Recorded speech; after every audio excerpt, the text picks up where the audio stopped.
Cool Figure TV. Revolutionary salute. Revolutionary salute. Like, share, subscribe. Welcome to the House of Revolution. You know I'm your humble host. The y'all mean a revolution in the F.B.I. Steady line. And no stay story not adding up. Before we get into that, be sure to wipe your feet. That means hit the like button.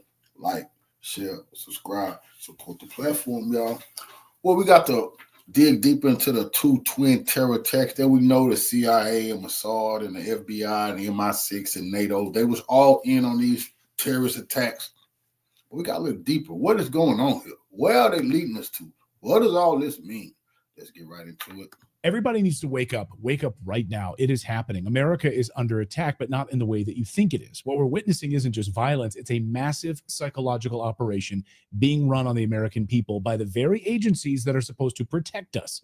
And it's working. People are falling for it 24 hours before Congress certifies Trump's presidency. Last night, I received an email from my friend, Colonel Douglas McGregor, friend of the show. You guys know him well. And his words have been ringing in my head ever since. He said, Clayton, when something makes no sense, chances are it does not. And let me tell you, the story we're being fed about these twin terror attacks in New Orleans and Trump Tower in Vegas doesn't make any sense at all. Chaos in New Orleans. A New Year's celebration ends tragically as a truck drives into a crowd of people on Bourbon Street. The FBI is sifting through tips to find out why a highly decorated Army soldier blew up a Tesla Cybertruck outside the Trump Hotel in Las Vegas. So let's unpack what's really going on here. Two attacks in just a matter of hours. One in New Orleans, one in Las Vegas. The timing, the narratives, the contradictions. It's all too convenient. And all of this is happening just 15 days before Donald Trump takes office. Coincidence? I don't think so. Before diving into these specifics of these so-called terror attacks, it's critical to understand the larger picture here, okay?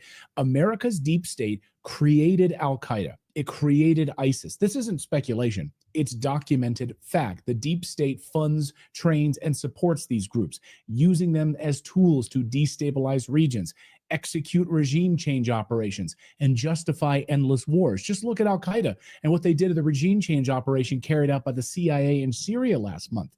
This was done before Trump takes office on purpose, people. Wake up.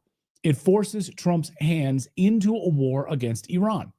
And yet, what are we hearing from the conservative media right now? They're conveniently forgetting all of this. Instead, they're parroting the narrative that ISIS has somehow infiltrated the United States to carry out these attacks, that Iran has now snuck man-pad missiles into the United States to shoot down American planes. But we had two solid sources, one south of the border and then one from an element within our own government that confirmed independently of each other that some Iranian-made man-pads to surface-to-air missiles had come across the border. So we now have Iranian missiles. Not true.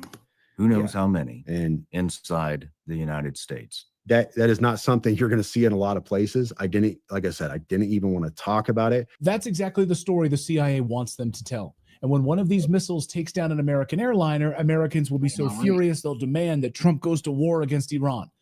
Just look at this NBC headline this morning. A perfect storm, extremism, online, political polarization are increasing risk of attacks, experts say. Experts, yeah. And just 2 days ago, we learned that Jake Sullivan has laid out plans to bomb Iran for President Biden, something he's actively considering before Trump takes office. Good. So we'll have a full-fledged war on our hands that Trump will need to deal with. Great. Let's be clear. This is happening because the CIA is orchestrating it. As former CIA agent Michael Scheuer has explained to me a few weeks ago, this is their strategy. They use what he called dumb Muslims in their operations, people who are expendable, easily manipulated, perfect scapegoats for creating false flags. They may be finished, Clinton, with shooters, but not with a truck bomb or an aerial weapon of some kind. And they can blame it on anybody. They've got all the gangsters in the country they need, and they can set them up. The FBI specialty is setting up Muslim terrorists. Now let's get into the bizarre facts surrounding both of these cases. As Colonel McGregor pointed out to me in an email, when something makes no sense, chances are it does not. So let's start with the Tesla truck explosion in Las Vegas. The suspect, an 18-year Special Forces veteran, Matt Livelsberger, with the highest level of security clearance, is an incredibly unlikely candidate for this type of attack. According to sources in the military, he was a top-notch guy who was very close to retirement. He spent 18 years in the special forces, not just 2 or 3. People like him don't just wake up one day, make a hard left, carry out a sudden act of violence. He was more than capable of constructing a far more sophisticated explosive device. The crude fireworks and fuel setup in the Tesla truck just doesn't align with his training. My 12-year-old could have done a better job. There's no record of political extremism either. Reports say he was a Trump supporter who loved the United States. We now know he was a reality TV star, next to U.S. Special Forces star Tim Kennedy. It's a reality show that pits teams of elite soldiers from around the world against each other. Matt and Tim from the U.S. Army Special Forces. Oh, man, this is him right here. This is him right here, man. This is some real CIA black ops psychological warfare against the citizens of the United States. And he ain't on it. Okay, so now, I mean, think about it. We've got a guy in a BlackRock commercial as part of the first Trump shooter. We got a guy who was a part of an Azov battalion promo video in Ukraine, was the second attempted Trump shooter. Now, this guy was a reality TV star on a History Channel show. What? And a dude fighting. And the coup de grace? Livelsberger was shot in the head with a Desert Eagle handgun before the bomb went off. And that's not true. Okay. Then that's not true, because I got the video. That's not true. Now, remember they told y'all he shot himself in the head with a Desert Eagle. Man would have blew his head off. Well, I got the video from a military expert, Daniel Davis, who's going to be showing you videos they're not running. It's a video of the man in the car and his head not blown off, you know. Also discovered through the coroner's office that the individual had sustained a gunshot wound to the head prior to the detonation of the vehicle. Yes, he was dead in the Tesla truck before the bomb was activated. But wait a second. Last night, new video emerges showing Matt Livelsberger in the Tesla truck, his head moving right before the explosion goes off. But the FBI told us he was shot in the head with a 50. Now, this is really... Now, we don't know who that guy is. This fuzzy video and saying it's Matt, that's nonsense. But it is a guy in this video, and his head is not blown off by no... They told us this guy blew his head off, and then the truck exploded. This dude head not blown off. And why isn't mainstream media playing this video, man? This video is on the internet now. Caliber handgun that would have blown his entire head off. They are liars, of course. And most importantly, after the bombing, his Signal account was changed. Okay, what the F? None of this adds up. And yet we're being asked to accept it without question. My question is this guy still alive? The body was burned beyond recognition. Beyond that, Livelsberger allegedly sent an email to multiple conservative news outlets where he explained that he witnessed the U.S. military carrying out war crimes in Afghanistan back in 2019. Now, I've been pondering this the last day. I sat on that yesterday. We ran that about the email and shit. But for him to be whistleblowing, he picked some BS. We talking about U.S. committed war crimes. They hit a village, killed hundreds of people. The U.S. kills all kind of people. So that ain't nothing to bring down the U.S. government. This man was helping in Ukraine. He know about the biological labs. Why he didn't email nobody about that? Don't tell us about some war crimes in Ukraine. Why you not telling us about the war crimes the U.S. don't tell us about war crimes in Afghanistan. Tell us about the war crimes in Ukraine. If you a real whistleblower, come on, man. See, the CIA want everybody to bite on this. Give me some real information. Yeah, they committed war crimes in Afghanistan. Who gives a damn about that? What we care about is the war crimes your ass has been committing in Ukraine, in them chemical and biological labs you've been dealing with. This dude been in Ukraine, but he didn't get that up. Come on now. And that these drones all over the U.S. right now are using advanced gravity propulsion technology, basically UFO technology. He told Sam Shumate, who then appeared on the Sean Ryan podcast, that this information would change humanity. And he said, what I'm going to send you, now these are literally his words, what I'm going to send you is going to change the course of humanity. That was his phrase, change the course of humanity. Okay, guys, what does the CIA want you to believe right now? And what is actually the truth? Friend of the show, Laura Logan, says this, quote, "You don't have to be a genius to spot that this email is filled with media talking points and smacks of a staged cover-up, from civilian casualties, war crimes, to drones on the East Coast. There's something for everyone here. I would bet good money this guy never wrote a single word of this crap." And then there's the New Orleans attack. Within 24 hours of the attack, New York Post reporter in yoga pants was somehow granted access to the alleged killer's apartment. There, she filmed a walk and talk showing off a conveniently staged scene with a Quran, radical manifestos, neatly arranged plans, all right there in the apartment. How does this happen? Who allowed her into the crime scene so quickly? Why wasn't the same courtesy extended in Butler, Pennsylvania, where the FBI cremated Trump's alleged shooter without notifying his family, wiped his apartment totally clean? Just very unkempt in here. If we go over here, actually, you can see the Department of Justice documents here, the search warrant, and the property that they recorded here. This isn't journalism. This is theater, orchestrated to sell the American people a prepackaged narrative. The FBI called this reporter 12 hours after they had a secure crime scene and say, "Hey, come on over here and film yourself." What? Who benefits? It's clear who benefits from regime change wars and terror in the United States. These aren't random events. They're calculated moves in a much larger game. As journalist Whitney Webb explains, this is all part of the plan. You'll be told that digital ID, digital surveillance, money, and Palantir big data pre-crime algorithms are the only way to stop the terror attacks.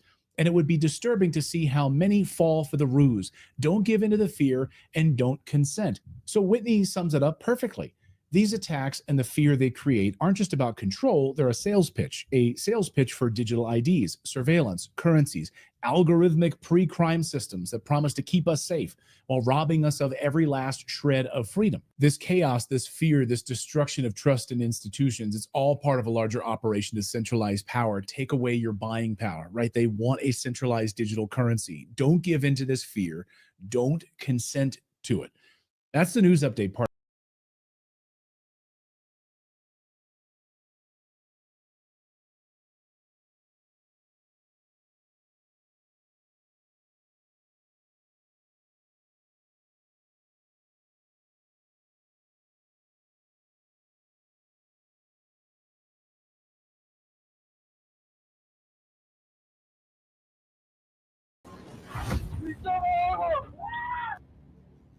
Hey there, friends. Welcome to another Legally Armed America video. I'm, of course, Paul Glasgow. This may be one of my last videos on a Matthew Liversberger issue with the Cybertruck explosion for a little while until additional information comes out, simply because, as of today, not a lot of info has come out. Some things have happened, obviously, to spark some interest in this story over the last few days.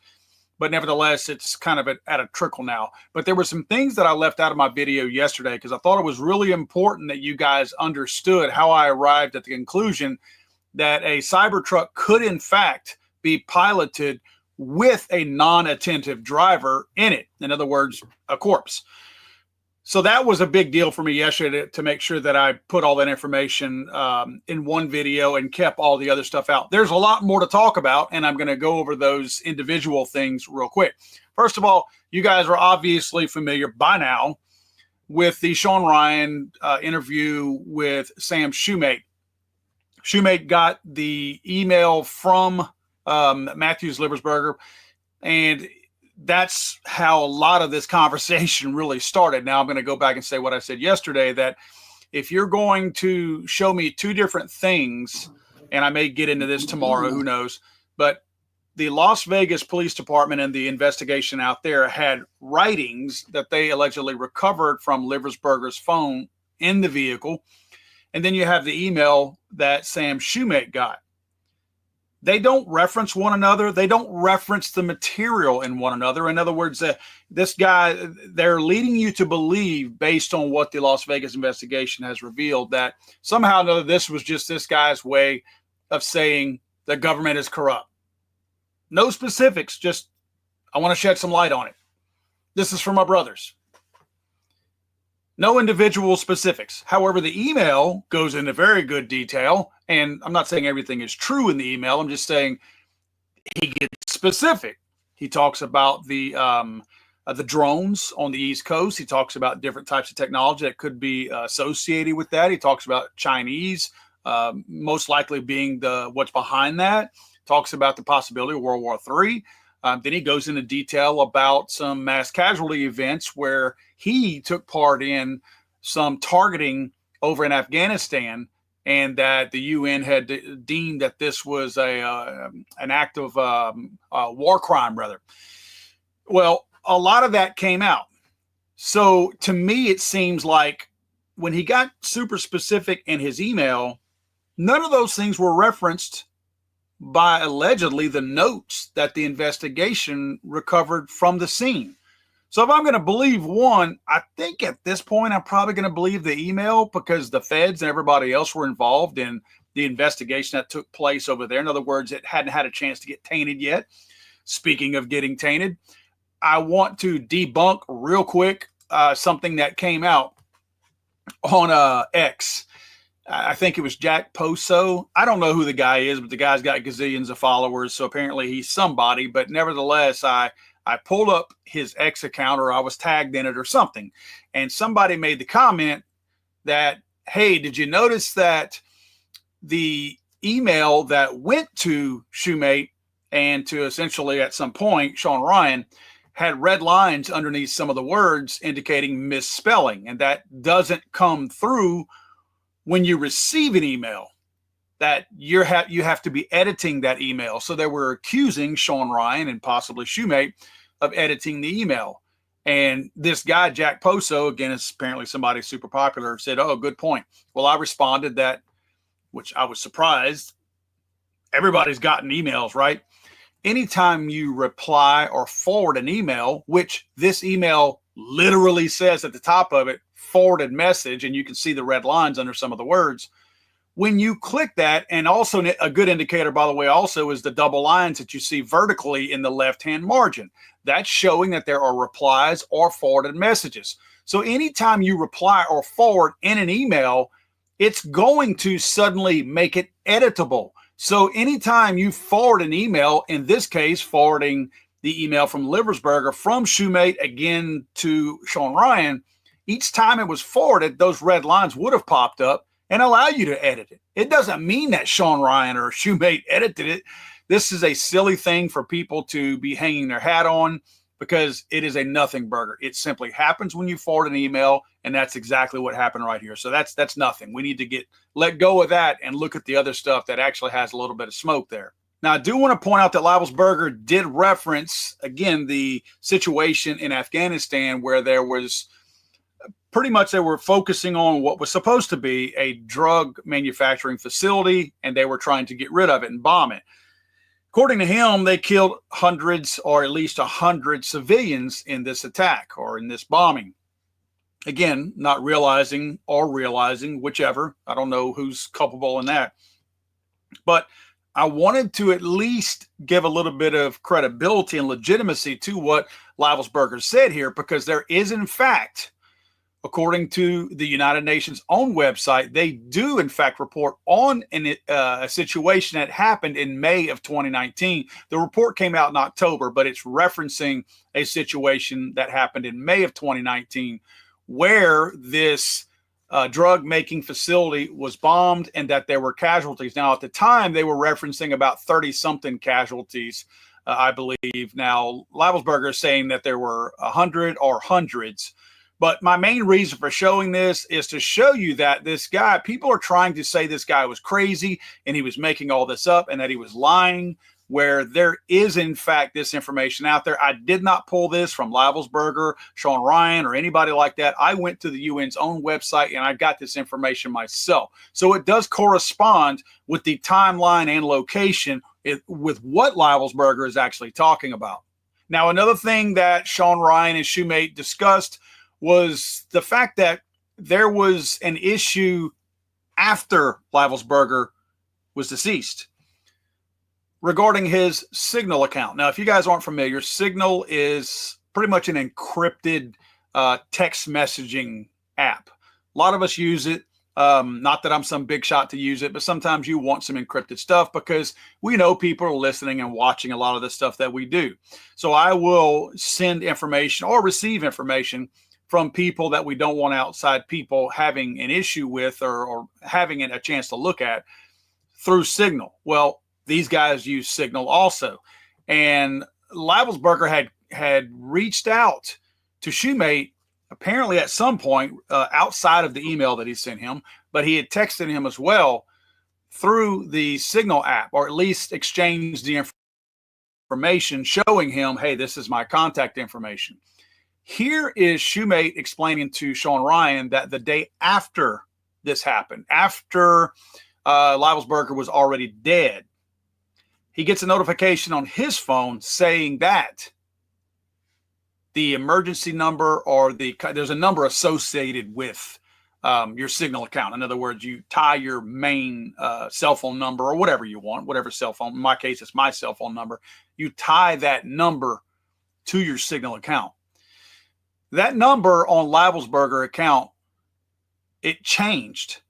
So I looked at, and I want to give context on one of the things. I saw this going around on social media. People were saying that his Signal chat, his safety number changed.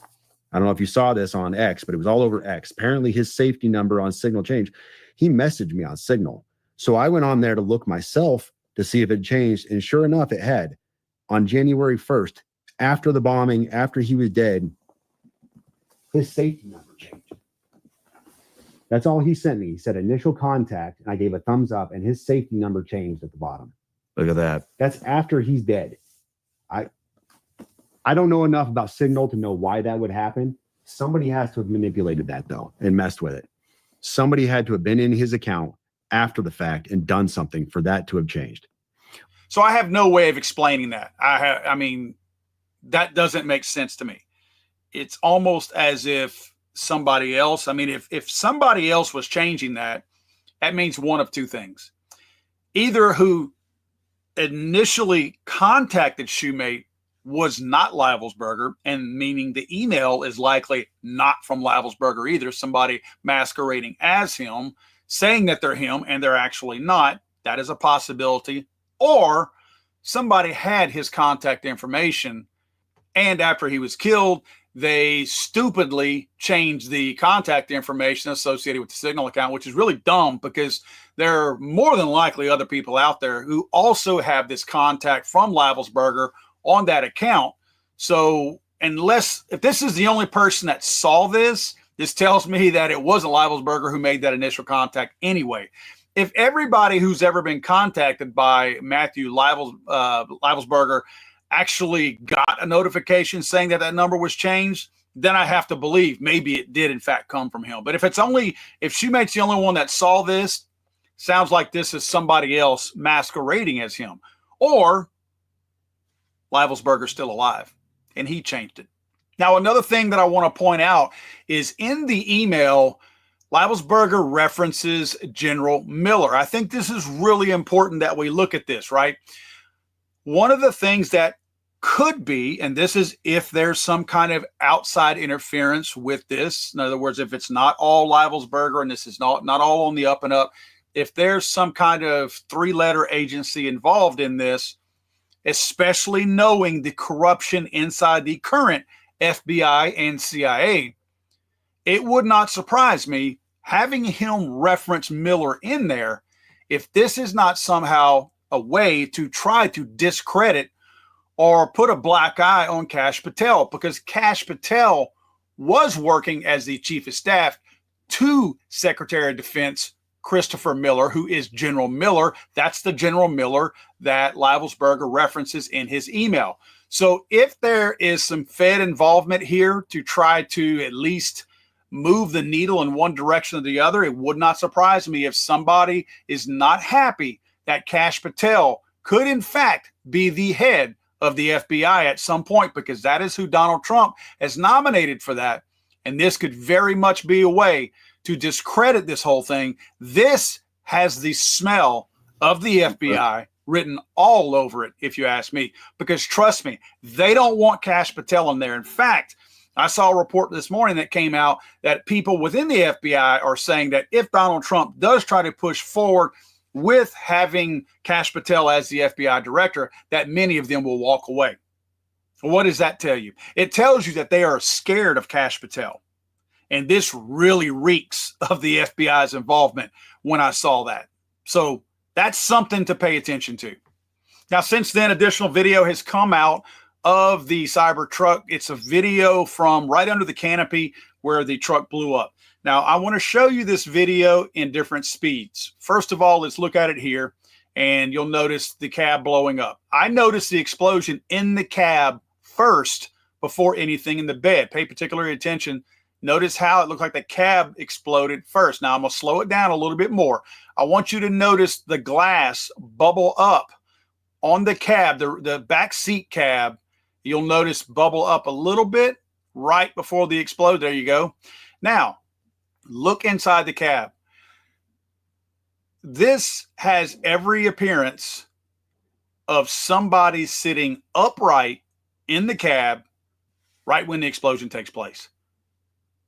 That certainly looks like the silhouette of a figure. Now, if it's to scale or not, I don't know. Guy looks kind of big. You know, it looks like he's really filling out that seat.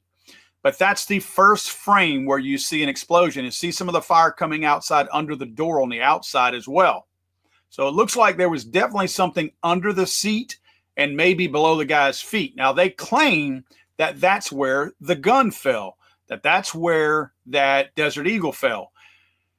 I have some questions. I talked in my video yesterday, this could have been a corpse that drove up because of the self-driving ability in summon mode of the Cybertruck, okay?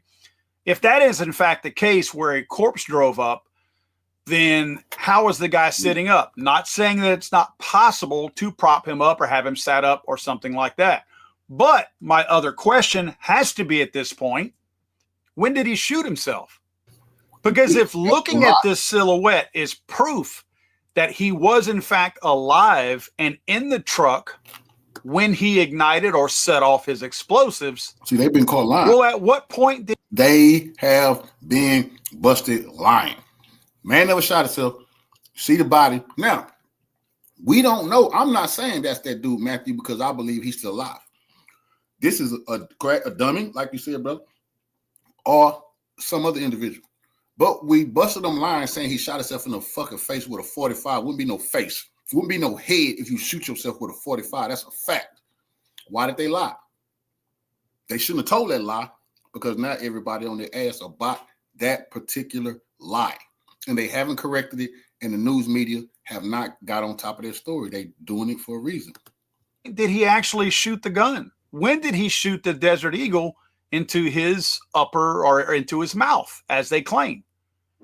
Because he's surely sitting up really well when the first frame hits, and then whenever the rest of the cab gets engulfed, you still kind of see his silhouette inside there.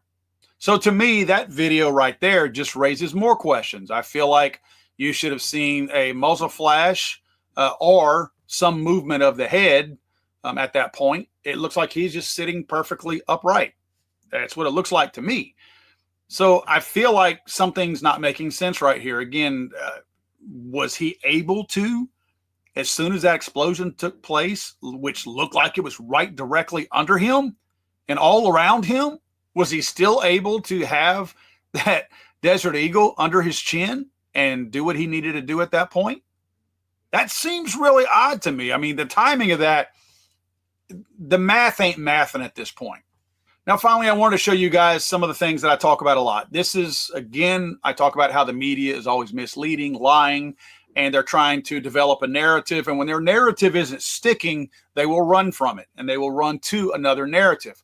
One of the narratives that they have run with for at least 4 years now is that white supremacy is the number one danger in the United States, according to Joe Biden and, of course, the FBI and all these other clowns out there who are trying to demonize straight white Christian men. And that's not just my opinion. That is an absolute fact. I will not let everybody pretend like now that white supremacy is not a threat to the United States. That's a fucking lie. So many white supremacists ran lives on it. So many white supremacist anarchist groups have been arrested, threatening to shut down power grids, particularly target the black community. So many white supremacists have committed acts of violence in America in 2024. So no.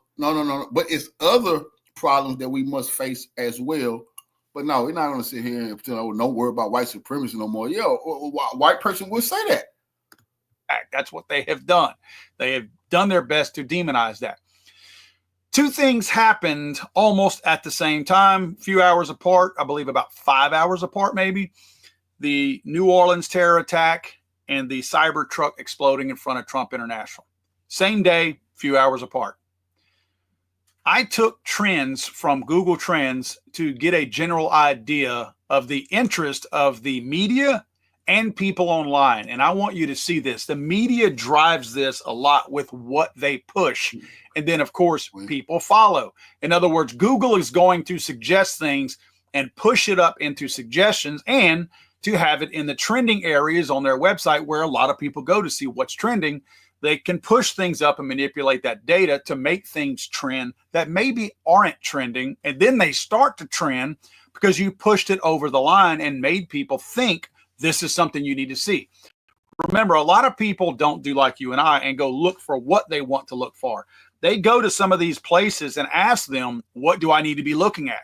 Because they're either too stupid or too lazy to find what they need to look at and read and investigate on their own. Google was comparing Matthew Leibelsberger and Shamsuddin Jabbar, the two people involved in these two instances that happened on New Year's Day.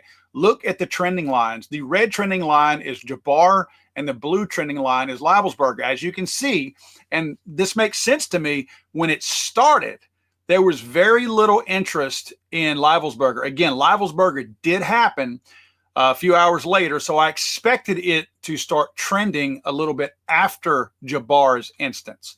But Jabbar's instance goes up all the way. Now, if you see that 100 off to the left, that just means the top that anything peaked at any given time. That's not necessarily indicating a number. That's just saying that when you see 100, that was 100% of the trending at that moment when it hit its highest peak.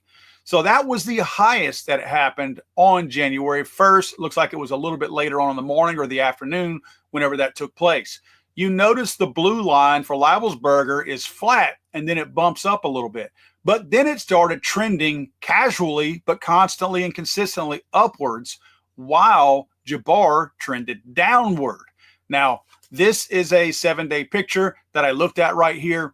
So I narrowed my search down to a 4-day window from January 1st, the day that both of these instances happened, and of course today.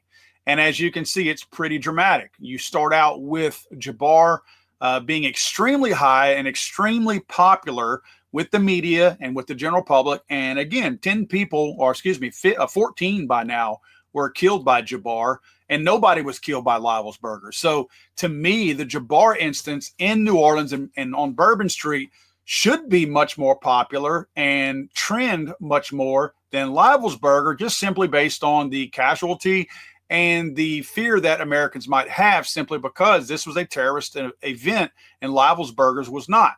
You'll notice Leibelsberger's began to trend pretty strong on January 2nd. It actually peaked on January 2nd at its highest.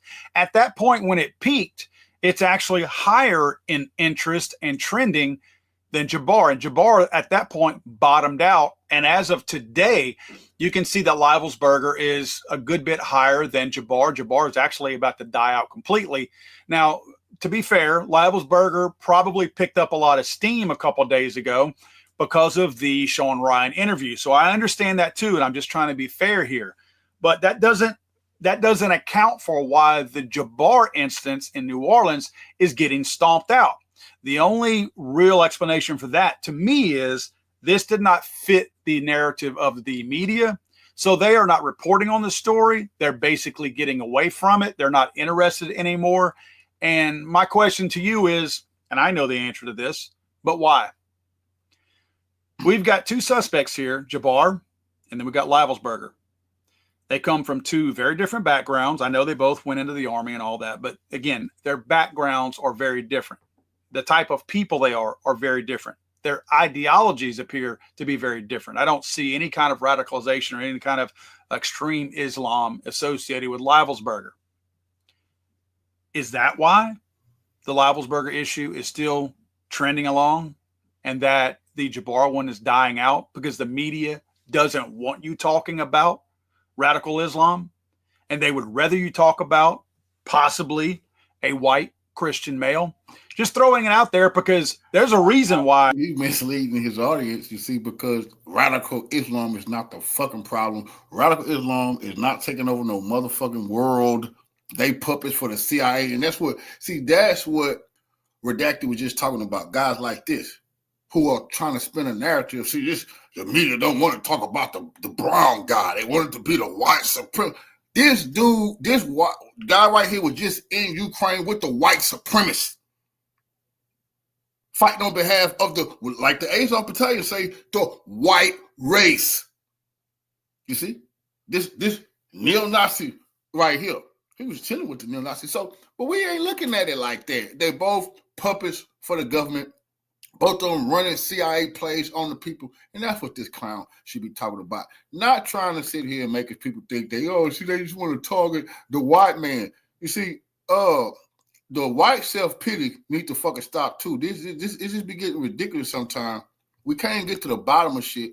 Because just like they say, black people are playing the victim role. Yeah, and so do the macho white guy who says, see, they just always want to blame a white male. Shut the fuck up sometimes. We trying to get to the bottom of some good information, man. Damn. You trying to let white nationalists off the fucking hook like they not terrorizing in this fucking country. We won't have that. Emerging truth, an important truth coming out of the investigation of the Las Vegas bombing, where allegedly Matt Lavelsberger, former Special Forces trooper, allegedly blew up a bomb in front of the Trump hotel in Las Vegas. The hell with that, because that other dude just pissed me off.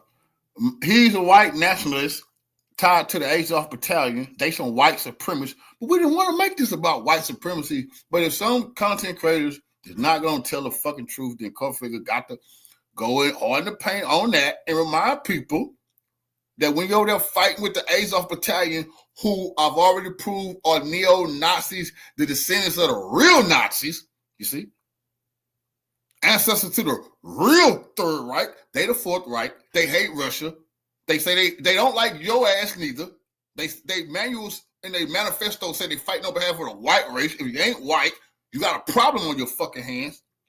So this guy was just over there being buddy and trying to help them rule the goddamn world. Now, as we've been telling you on this channel, there's a lot of things that are standing out and a lot of things that are coming into view now that we didn't have before. And what I want to point out to you this morning is something that should concern us all.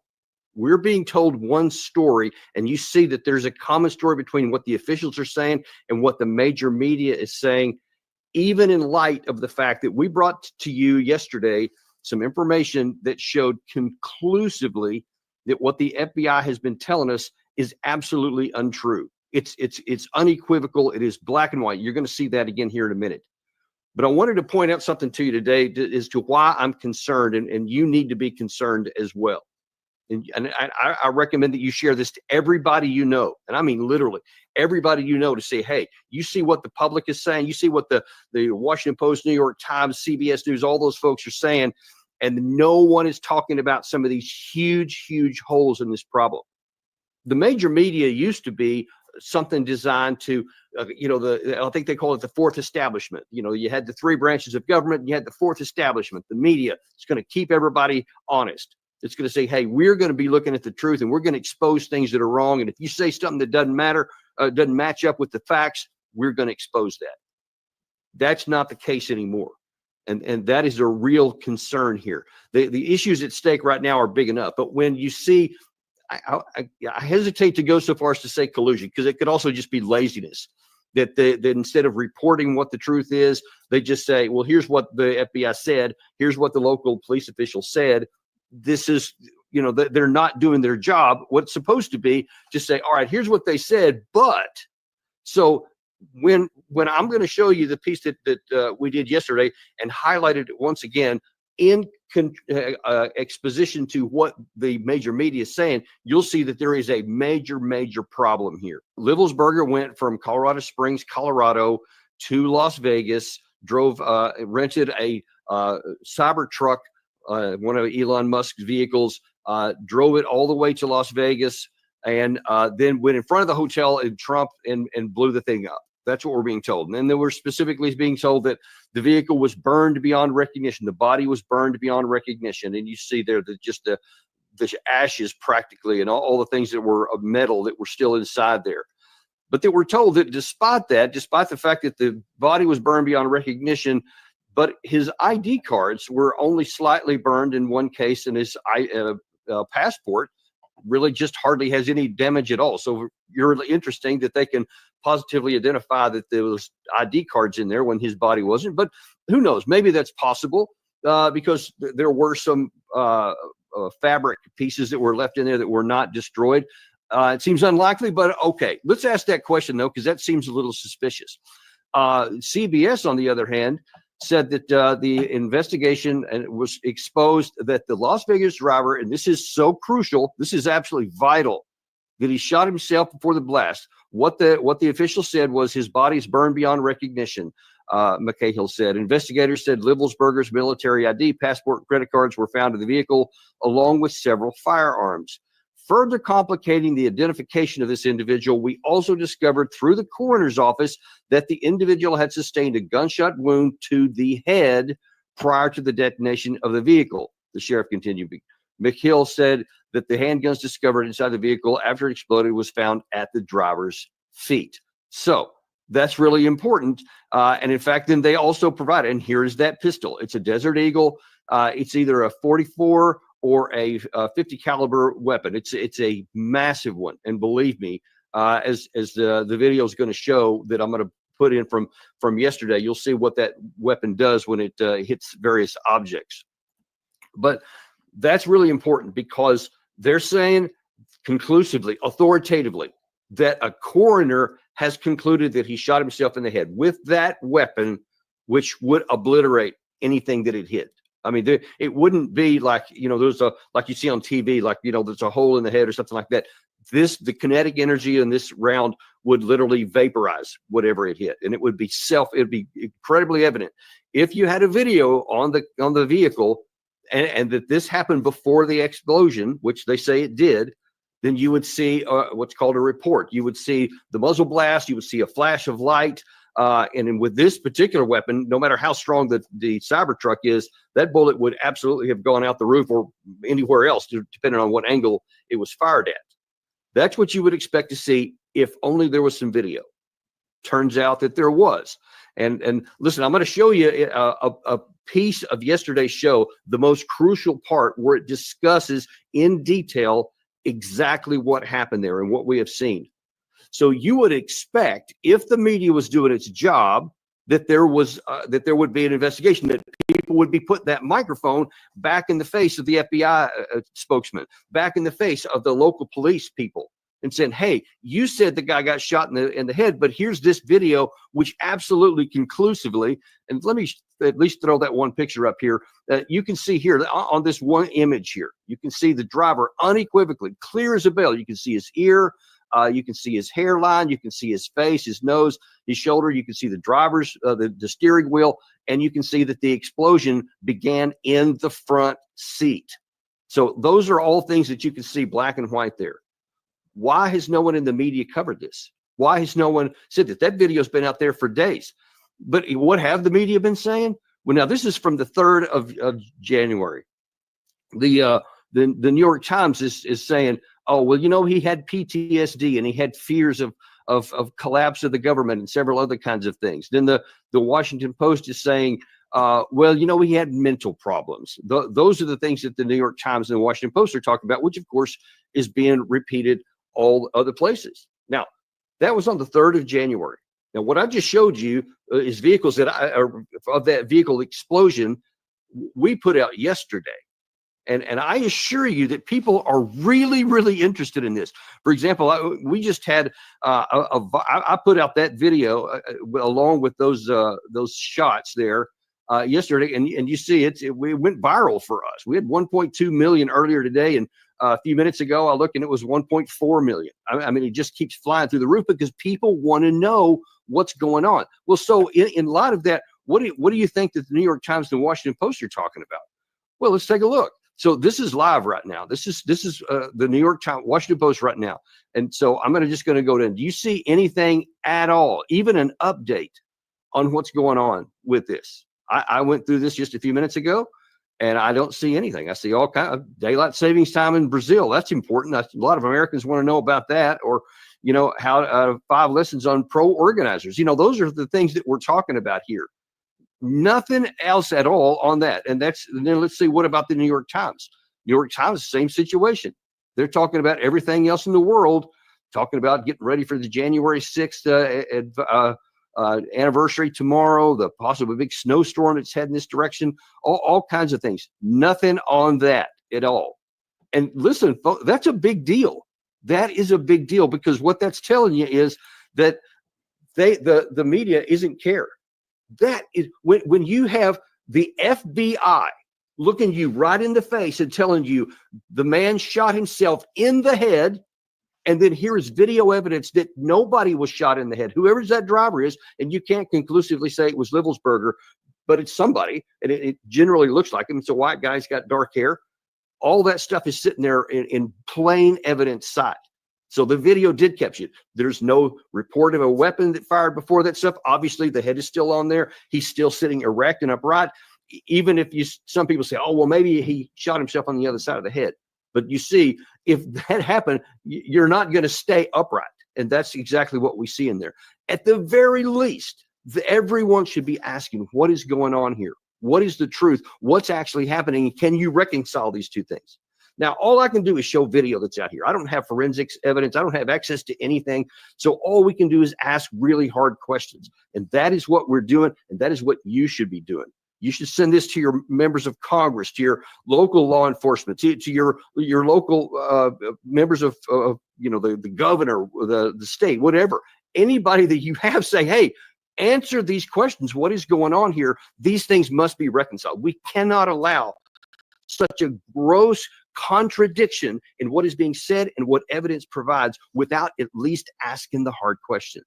That's what you should do. Now, in case you hadn't seen it, I'm going to now play a portion of yesterday's show that shows exactly what we're talking about. This part, however, is not questionable. Now, this is the explosion. If you can back that up. Okay, here's the explosion from this certain angle. This is one of the most important pieces of evidences that's out there.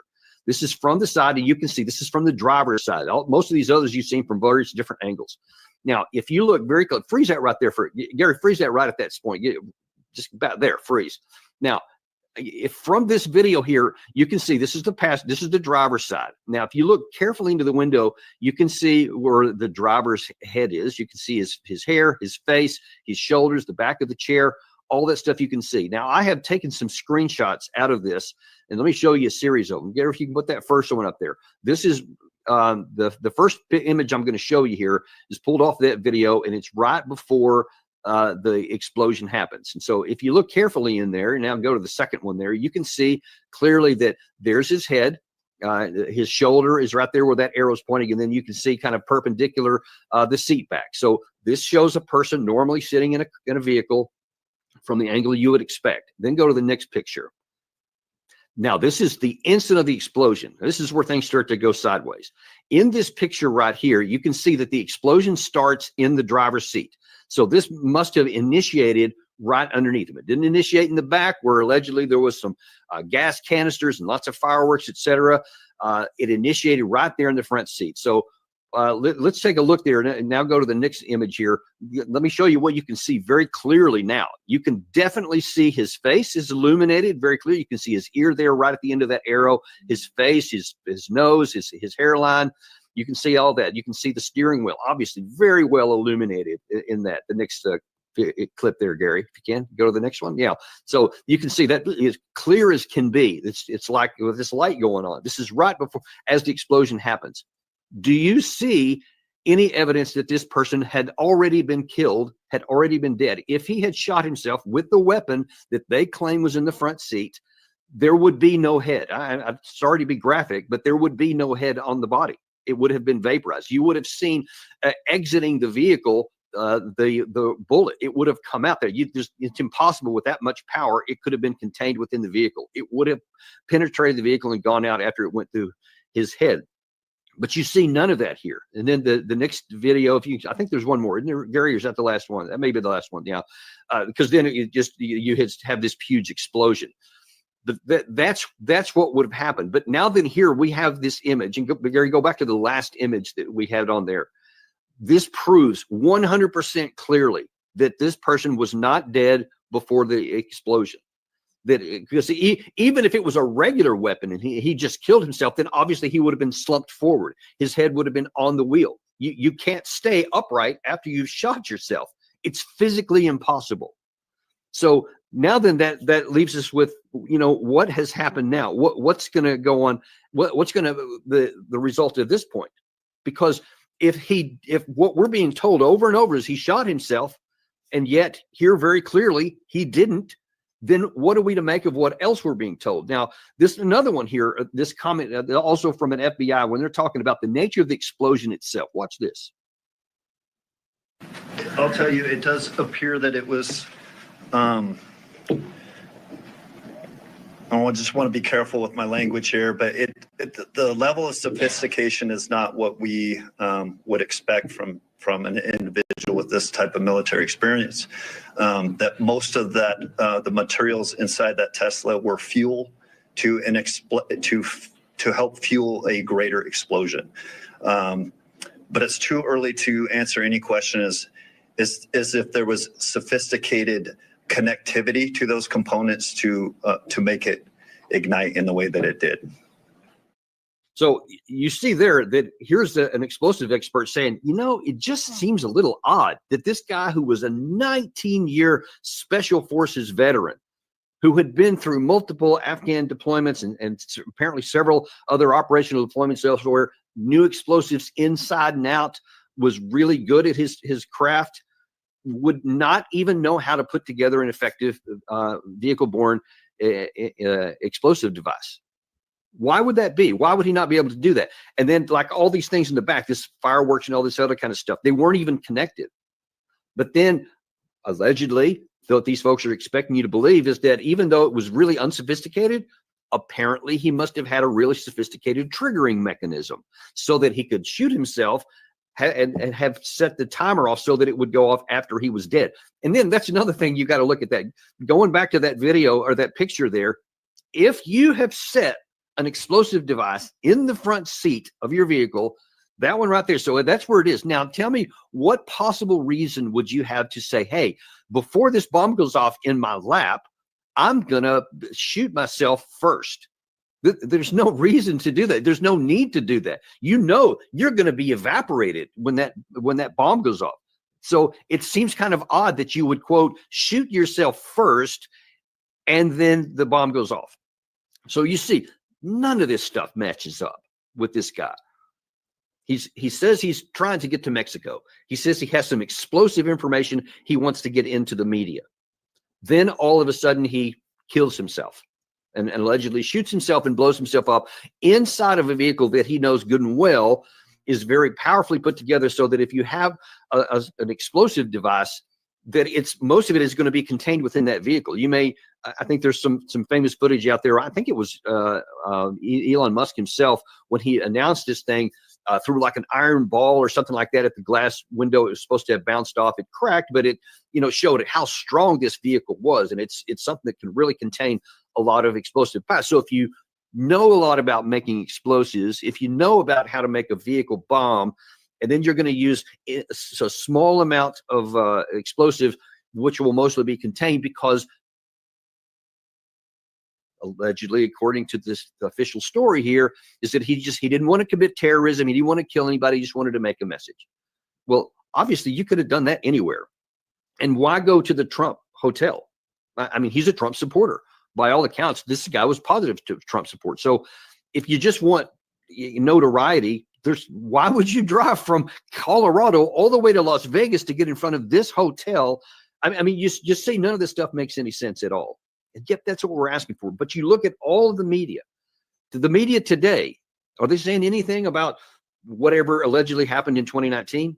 Are they talking about anything about these drones? Are we doing any more investigations into them? They're not talking about any of that stuff. They're just saying he definitely committed suicide. He definitely had emotional issues. And trust us on this. We got this stuff off his phone, even though he didn't send it to anyone else or talk to anyone else in his sphere. But he left this neutral note in a place that shouldn't have even been able to be discovered. So what's wrong with that story?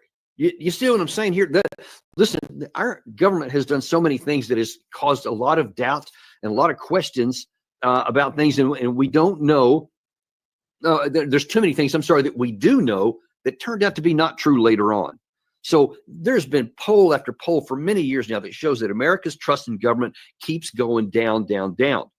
And some of these things are the reason why.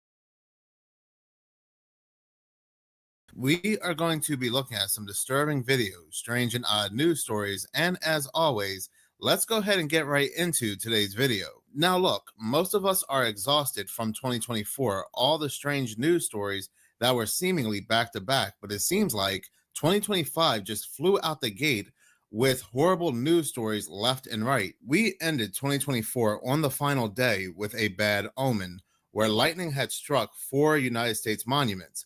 I thought it was 3, but turns out it was 4. In a series of lightning strikes all around the same time, lightning had struck the United States Capitol building, the Washington Monument in D.C., the Empire State Building, and the One World Trade Center in New York City. I get it. Somebody is going to say that this is just a quote-unquote coincidence, but still, it's rather eerie. This is almost as eerie as the time that a white horse covered in blood and a black horse broke loose throughout London, and at the exact same time, Big Ben just happened to freeze. But anyway, so that happened on the final day of 2024. And then, like I said, there were just a series of horrible news stories that took place on January 1st. But in this first disturbing video, we are going to go ahead and take a look at a video from the New York Post where we had reporters walking throughout and videotaping Shamsun Dinjabar's home, the individual who caused the horrible incident in New Orleans. And tell me if this is not strange to you, because this took place only one day after the incident in New Orleans. We are here inside the New Orleans terrorist home. You can see that it's been clearly destroyed, the door at least, from the F.B.I. raid yesterday. But if we walk through the home, we see some signs of what he was up to. He had this work area here, lots of different chemicals splayed around, and different electronics. This is, again, a work setup, left receipts, just very unkempt in here. If we go over here, actually, you can see the Department of Justice documents here, the search warrant, and the property that they recorded here, which seems to be a lot of chemicals. Again, just left in disarray. There's a bedroom back here, and what appears to be his collection of religious materials, his Qurans, an open Quran with a passage there, as well as even the Bible here, but mostly books on Islam, and his prayer rug just to the left of me here. And if we go back, there's another bedroom here You can see he left all these belongings, contact lenses, personal belongings, his bathroom. This seems to be some sort of workspace, again, with other chemicals here. The light's still on, some kind of station set up here. We're not really sure what that was for. In, what we can assume was also a bedroom.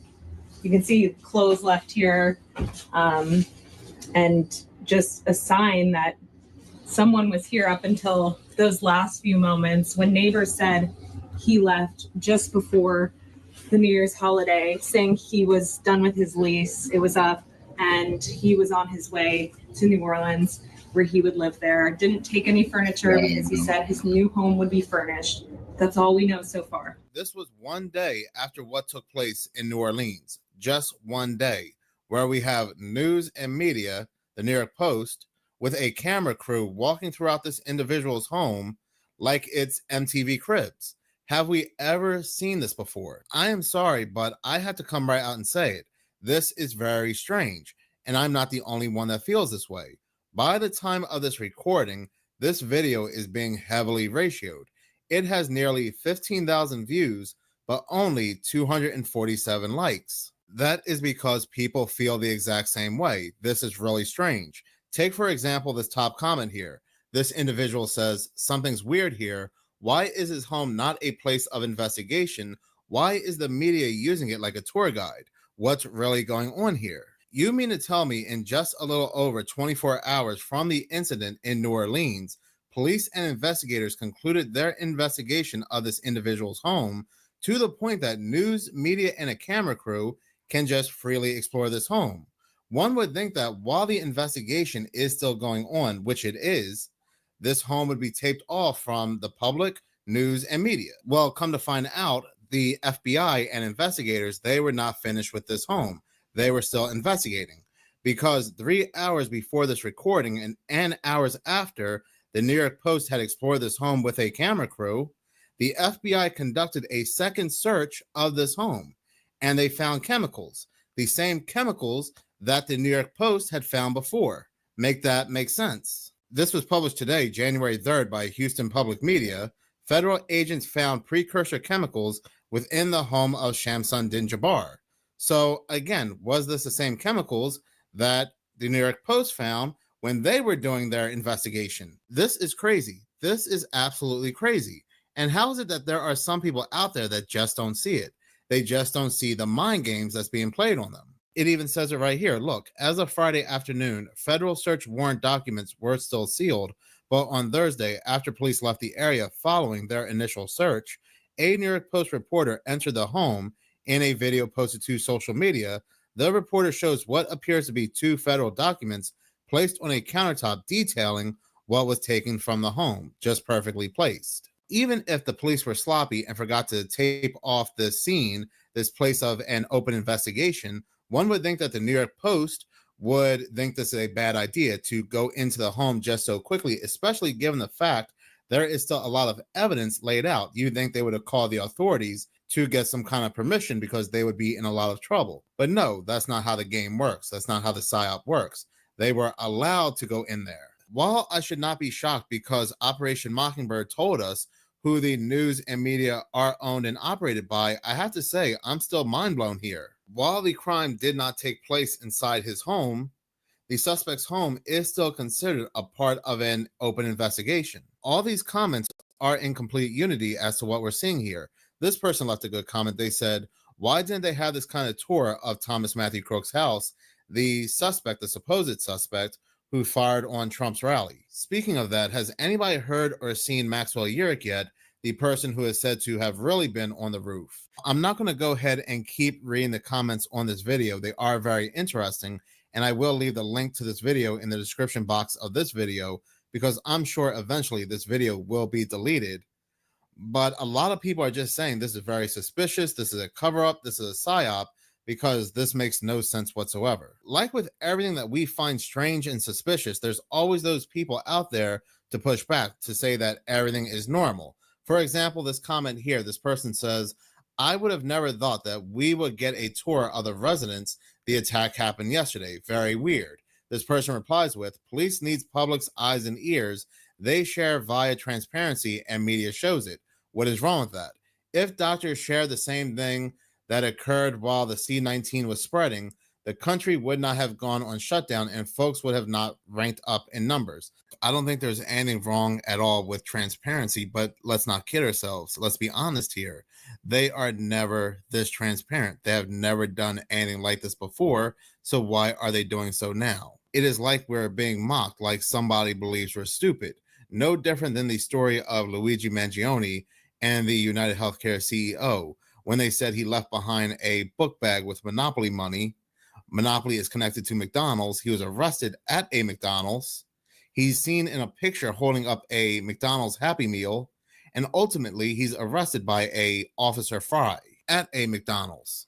And when it comes to New Orleans, I'm not saying that real lives were not lost. Of course, real lives were lost, but what are we looking at here? Somebody has to explain this. Then I do believe there was some very suspicious things behind the incident of the Cybertruck at Trump's Tower involving an individual, Matthew Livelsberger. First off, both Shamsud and Livelsberger, they were both military men. Matthew Livelsberger was a Green Beret, and they both served at Fort Bragg.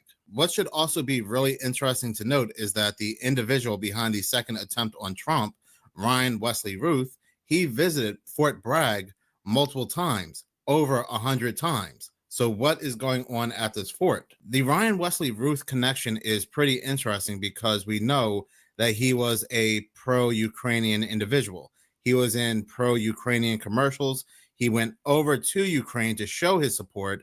So he was heavily pro-Ukraine. What's interesting is that Matthew Livelsberger, he was seen wearing a pro-Ukrainian shirt. In 2016, he posted a photo on his social media showing him wearing a shirt which reads Slava Ukraini, which translates to glory to Ukraine. So that is pretty interesting. This TikTok video by WFF News does an amazing breakdown about the suspicions behind both cases. This is getting weirder and weirder. The more information that comes out about the New Orleans and the Las Vegas attack, the more it makes me question everything. For one, since when do authorities allow the New York Post to do an MTV Cribs walkthrough of the New Orleans attacker's home? Hey, over here, this was his explosive desk where he would make all of his explosives. Over here is his Quran. Look, right here is the FBI warrant with all the stuff they took. He also left some shirts behind.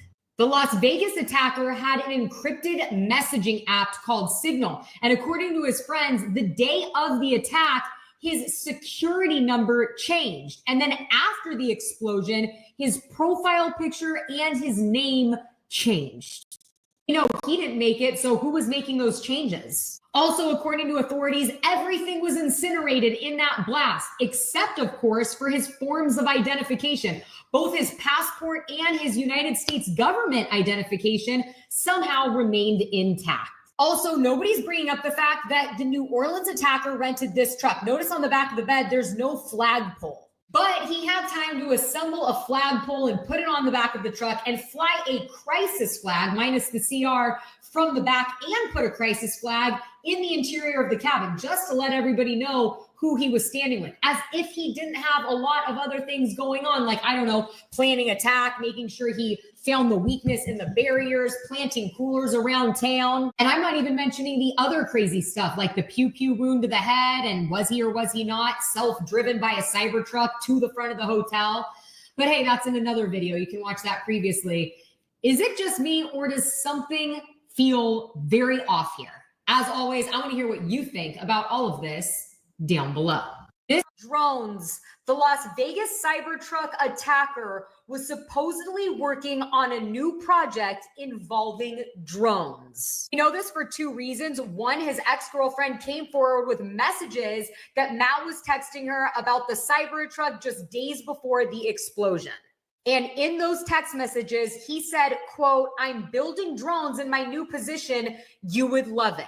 And now Sean Ryan, the famous podcaster, former Navy SEAL, and CIA contractor, has released an email from the Las Vegas attacker saying that he wanted to blow the whistle on something that was going on before January 1st, that he felt that people possibly in the intelligence agencies were after him and he wanted to get this information out. Sean Ryan released this email and now said that he's going to be off of social media. He's going to be offline for a while for his own protection. This story is just getting crazier and crazier and makes you wonder, one, why his family have said there's no way that he would ever do this. Two, why he had a pew-pew wound to the head that no authorities can seem to account for. And three, why he would be sending emails to Sean Ryan, the podcaster, about blowing the whistle on something and wanting to do it just days before the Las Vegas attack. As always, I want to hear what you think about all of this down below. This next interesting video comes from Beauty Mirth on TikTok, and he's going to make some interesting connections between a psychological group and Fort Bragg, which I should also say is now known as Fort Liberty. Shamsuddin Jabbar was once posted at a very specific military base located in North Carolina, one of which used to be named Fort Bragg. Now I'm going to take you down a little rabbit hole, and hopefully you can connect the dots for yourself.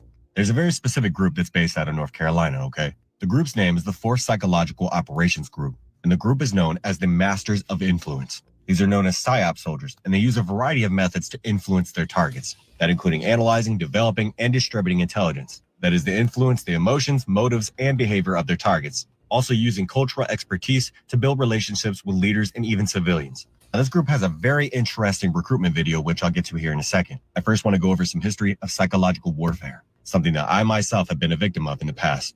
Now, psychological warfare was actually established as a subsection, right, of the War Department during World War I. Over 50 million leaflets were delivered in modified artillery shells and leaflet bombs from airplanes on enemy units on the Western Front. And German generals stated that the Allied Psy-War effort, right, had played a huge part in devastating their troops' morale. Now, psychological warfare had actually expanded during World War II with the creation of the Psychological Warfare Branch. The Allied Force Headquarters, the Psychological Warfare Division, the Supreme Headquarters, the Allied Expeditionary Force, and Psy-War sections at the Army Group and Army Field levels. But here's the thing, right? In September of 1950, do keep in mind, there's a special little program that started in 1953 that I'm sure you're all aware of by now. But I want you to think about this, okay? Robert A. McClure was named chief of the Psychological Warfare Division. And this is all publicly available knowledge, okay? People just fail to do their research. So this video cannot be taken down by any means. And if it does, well, then I guess you get it by now, right? But he and his staff established the Psy-War Center at Fort Bragg in 1952. That center still stands today, by the way, and has a very specific name. That being the United States Army John F. Kennedy Special Warfare Center and School. And the fundamental mission of the Psychological Operations Branch has remained the same since World War I, to convey selected information and indicators to foreign audiences to influence their emotions, motives, objective reasoning, and ultimately the behavior of foreign governments, organizations, groups, and individuals. Once again, this is information that is publicly available, okay? And instead of actually putting that recruitment video inside of this video, I'm going to put it in the comment section down below. So just make sure that you go check that out for me and you come back to me and tell me how you feel about it. And then you tell me how you feel about the incident that occurred in New Orleans. Now, I've said this before, especially when it came to Thomas Matthew Crooks and all the back and forth, all the very strange things that went into that story. I said, I feel like when it comes to these stories, there are certain things put in place to keep us guessing, to keep us asking why, to keep us saying this does not make much sense, to purposely put us down a rabbit hole that leads to nowhere. And like I said, even with Shamsuddin's YouTube video that came out 4 years ago, there were things that looked like they were purposely placed in that video to make us go down a rabbit hole once again, to keep our attention, to keep us focused on this rabbit hole that eventually leads to nowhere. Now, for instance, in Shamsuddin's video, his YouTube video, which he had taken 4 years ago in Texas, there are a couple of things that really stand out in this video, a couple of New Orleans symbolisms. For example, above the word discipline here, you can see a fleur-de-lis, which is New Orleans logo. And then right next to Shamsuddin, you can see a jazz player. Jazz is the birthplace of New Orleans. But what's pretty interesting, if you look at the shadow of this jazz statue, the shadow does not match the actual statue, which is holding a saxophone. So is this video AI or is this something else altogether? So like I said, is this all intentional for us to go down a rabbit hole to keep our focus down this rabbit hole, or are certain people getting sloppier? Why is news and media and a camera crew going through a home that's pretty much still considered a crime scene, that there's still an open investigation on, that the search warrants are still sealed? Why did Matthew Livelsberger, his 2 IDs, survive the explosion? And they are in pretty good condition. Why this? Why that? It all just feels very intentional by whoever is controlling the mind game. But in any case, thank you so much for watching. If you like this channel and you want to see more, please subscribe if you're already subscribed.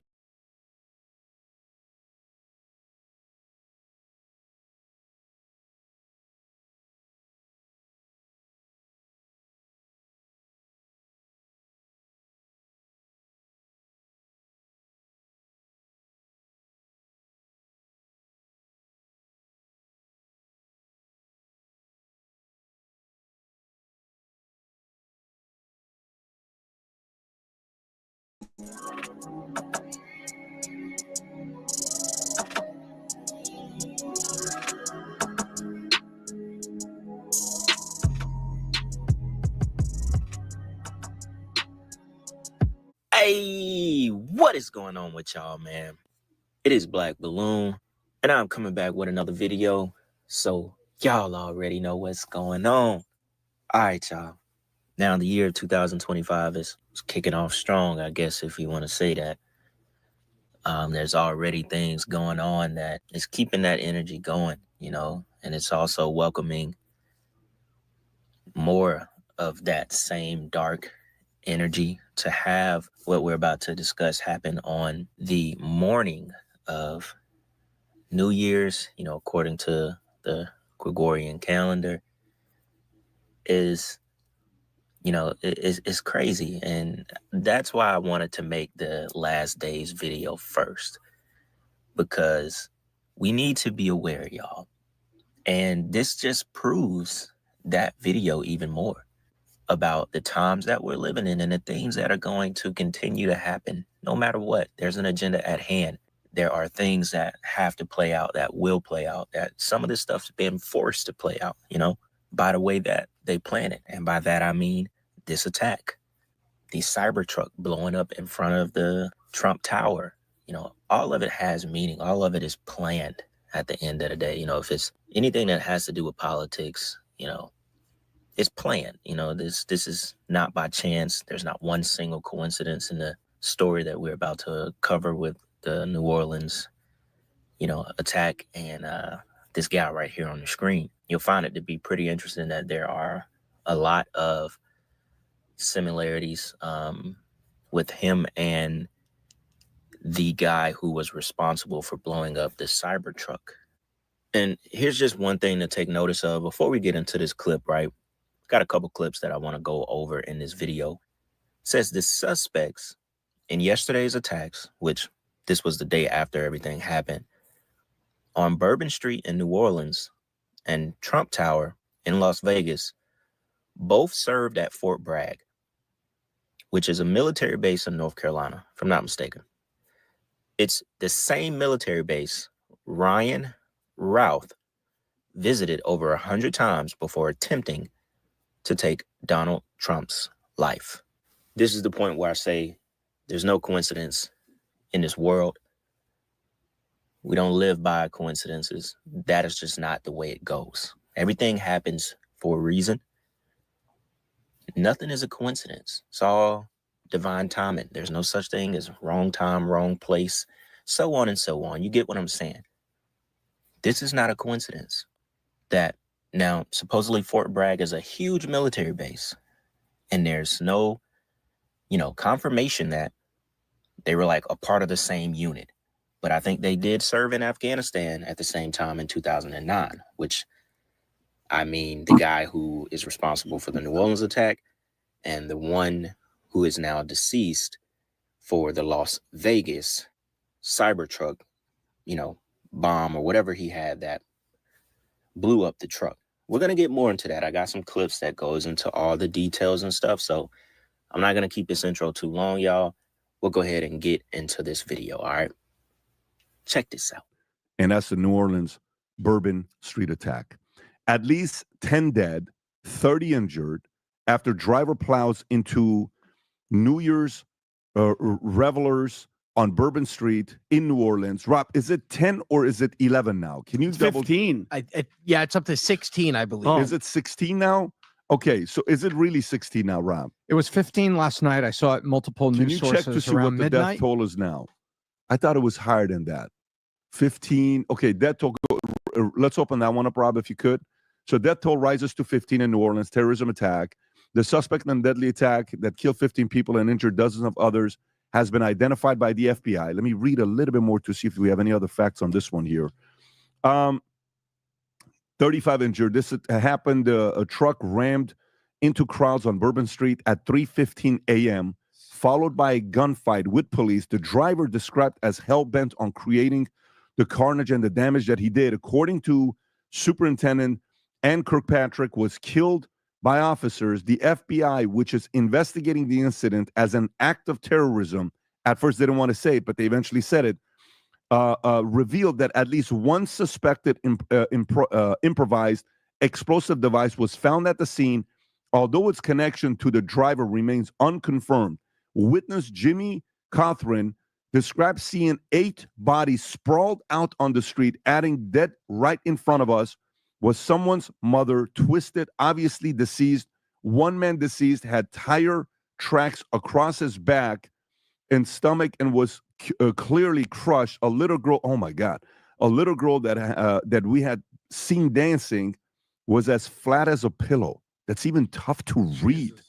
Oh my goodness. And a ton has come out on this individual. Even one of the stories that came out on the addendum at FBI confirms terror suspect Shamsud Dean Jabraz flying ISIS flag. Is that it, Rob, that he's flying the ISIS flag? So this is the clip of the truck. I have it before it goes into the crowd if you want to show it. Show and then I before it also goes into have the crowd. other B-roll of the truck as Okay, well. let's see some B-roll here.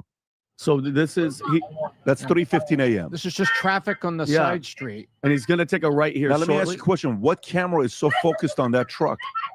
Why is that camera following it? Why does the camera know to follow the white truck? Why, Tom, why does the camera know to follow that? Because he got out, he had a gun, he had 2 guns, and he had devices on him. But as soon as he got out, they started shooting at him. So do you have the clip of President Biden saying that the New Orleans attacker who killed 15 was inspired by Islamic State group? Do you have that clip? Yes, Go sir. for it. The FBI also reported to me that mere hours before the attack, he posted videos on social media indicating that he was inspired by ISIS, expressing a desire to kill. The ISIS flag was found in his vehicle, which he rented to conduct this attack. Possibly. Do you have the clip of him saying the things? Of what he's going to be doing? Like actual... I don't know if they let them post that. I've not seen that. I've seen multiple news sources talking about it, but I could not find the clip. The only video that they have released is the video of him talking about being a realtor. But this is years ago. Yes, 2021. And this, by the way, this guy was a former vet. I think he was stationed at the 82nd, if I'm not mistaken. And if you want to play the clip, go for it. He's served in Afghanistan. I'm Shamsuddin Jabbar, property manager with Blue Metal Properties and team lead at the Midas Group at Core Realty. I just want to say hello and let you know a little bit about me. So I'm born and raised in Beaumont, Texas, and now live in Houston. And I've been here all my life, with the exception of traveling for the military, where I spent 10 years as a human resources specialist and IT specialist, where I learned the meaning of great service and what it means to be responsive and take everything seriously, dotting I's and crossing T's to make sure that things go off without a hitch. The president of the United States, who's obviously asleep behind the wheel, said on camera the FBI knew about this guy hours before ISIS and all that stuff.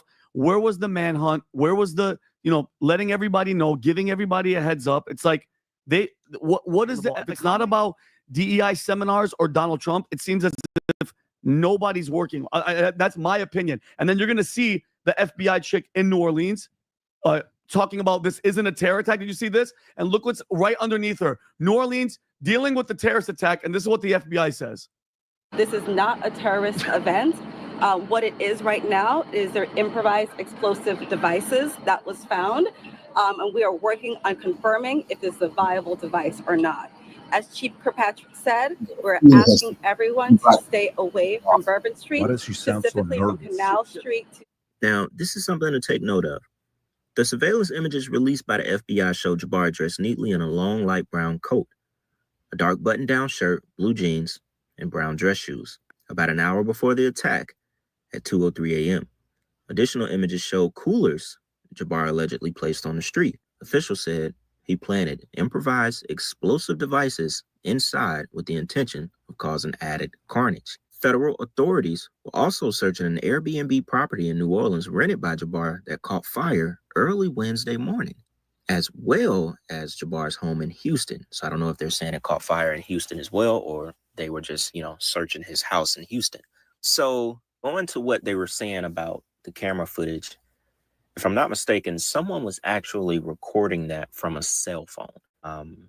It looks like, which I think the podcast guys, I think they missed it. Someone was recording a computer that was playing the footage, and they were recording it with their cell phone. So that's how they were following the truck. So I don't think that one is, too much of a big deal. They definitely missed that it was a computer screen being recorded, right?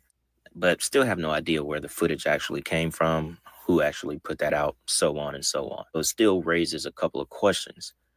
They were also talking about the fact that the FBI may have known about this before it happened. And even in this article, it says the FBI said that hours before the attack, Jabbar, a U.S. citizen from Texas, posted 5 videos on his Facebook account in which he proclaimed his support for the Islamic State group and previewed the violence that he would soon unleash in the famed French Quarter district. It was the deadliest IS-inspired assault on U.S. soil in years, laying bare what federal officials have warned is a resurgent international threat. Now, this stuff goes deep because I believe it's all political, and a lot of this stuff, like I said, this is planned. They allow this stuff to happen. And I think there's things that attach to this that's, a lot of people aren't necessarily thinking about. Before we get into the next clip, that we have to cover more of this topic, I'm a huge college football fan. I'm from Atlanta, Georgia. My favorite team is the Georgia Bulldogs, right? Georgia Bulldogs just happen to be playing Notre Dame, Catholic university. It also kind of goes back to the Pope opening these ceremonial doors. A lot of people say these portals, to the demonic realm, so to speak, right? We also know that the Super Bowl is also being played very soon in New Orleans. And we know that comes with trafficking, that comes with rituals, that comes with a lot of stuff when so many people are being gathered in one area. A lot of energy harvesting, very good times for them to create storylines, to bring back around this act of terror. I don't want to say that word too many times. And, I'm trying to get this video out as clean as I can because the topic we're dealing with, y'all know how YouTube gets, so you know what I'm talking about. But there's also that play at hand. We're talking about up to 15 people being killed. And we just had, the Pope in the news on Christmas Day. Why Christmas Day? Ask yourself that question. And then the Super Bowl is in New Orleans, y'all. Georgia and Notre Dame, they were supposed to play the day that this happened, but the game got postponed. Huge, energy harvesting ritual that this also could have been, As I said, I think, this goes pretty deep outside of it being an act of terror. Once again, I don't want to say that word completely. So that's something we also have to consider. So with that, we're going to jump back into the story, look at some more of the similarities between the two guys from the Cybertruck and this guy, Jabbar, from the New Orleans attack, right? So with that being said, y'all, Check this out. Mind you that the subject inside wasn't able to be removed for a very long period of time because he was burnt beyond recognition. And so as we continue to move through this, I'm going to talk a little bit about his identity and what we believe, but I would like to highlight a couple of things that the teams found inside of the Cybertruck that are useful to the investigation. And that first and foremost is a military identification. We also found a passport. We found a Desert Eagle 50 caliber. And if you'll notice on a lot of these that we're going to talk about here, they're almost just burnt beyond recognition as well. Number of fireworks that were still in the vehicle that had to be removed. Notably, we found an iPhone and a smartwatch, and then several credit cards were also in the name of our subject. Now, further complicating this identification of this individual, we also discovered through the coroner's office that the individual had sustained a gun wound to the head prior to the detonation of the vehicle. One of the handguns was found at his feet inside of the vehicle. What's going on in the social media world, and there are a number of things in this case that are similar to the attack in New Orleans. We do know that our subject here served in the military. In fact, he's a current member of the military. Both of the subjects served at Fort Bragg, North Carolina. What we do know about that is it's a very large military base, and we have no record that they served in the unit or even at the same years at Fort Bragg, something that continues to remain under investigation. I also know that they both served in Afghanistan in 2009. We don't have any evidence that they were in the same province in Afghanistan, the same location, or the same unit. Again, something else that remains under investigation. And we also know, of course, that they both used the rental company Turo to rent their vehicles. All right, y'all. So to pretty much wrap this video up, you just have to ask yourself, what is the chances of all of these similarities between the two guys who both rented the vehicles from Toro? They both served at Fort Bragg, the same military base, and they both served in Afghanistan in the same year. And they both just happened to, commit these acts on the same day, basically. What is the chance of that? Of if this is not something planned or, there's an agenda behind this, with the whole terror thing, the Islamic State, him supposedly having the flag in his car, put out a video 5 hours, put out 5 videos, I think they said, hours before the attack of what seemed to be, a working businessman, head in the right place, and just out of nowhere, his homeboys, a part of the Islamic State called him and said, yo, it's that time. Or, he was activated, or he's been MK Ultra. We have to even bring that part in because we got to remember what we're dealing with. We're dealing with the Army. We're dealing with the military. One was active. The guy that was deceased in the Cybertruck beyond recognition, he offed himself. He unalived himself. Or at least that was what they were getting at. Said he was burned beyond recognition. So we gotta remember what we're dealing with. These are military people. Like I said, the guy was active. His ID didn't expire until 2027. And the other one was former military with the New Orleans attack. So we always have to think of MK Ultra as well, because it's like it came out of left field with this guy. Now, that video where he was talking in the clip on the podcast with PBD, that was from 2021, where it seems like, this is a businessman, blah, blah, blah. And, it seemed like he had his head on straight, so on and so on. You wouldn't think that guy would end up doing what he just did a couple of days ago. And it just makes me think about the Manchurian Candidate, makes me think about MK Ultra, these people being like, cut on, basically, being triggered, Maybe they got a call. Maybe they were triggered, and these were the events that took place after they got that word, they got that call, because this stuff is real. We don't talk about MK Ultra and go over it the way that we do on this channel, you know, for us not to believe it. And when we see things like this happen, this is when MK Ultra needs to be brought up and talked about again. Because I don't see it being like a natural act of terror. I just don't see it. Is it a possibility? Yes, it is. Maybe it is. You know, I'll even play this clip from a former DOD, you know, I guess she was DOD advisor or something like that. She was ex-CIA. And she's basically being interviewed by an ex-Navy SEAL. Now, both people, you know, had high rank in the CIA and the military, so on and so on. So she talks. I've never heard her, like her videos and the podcast they did about a year ago started going viral when this happened. And when I listened to a good portion of it, you know, she definitely knows what she's talking about with all of this, you know, terror stuff. So I figured we'll just go ahead and end the video with a couple minutes from that clip, because it kind of relates to how they go about doing certain acts of terror. And she was basically predicting this a year ago happening in the United States.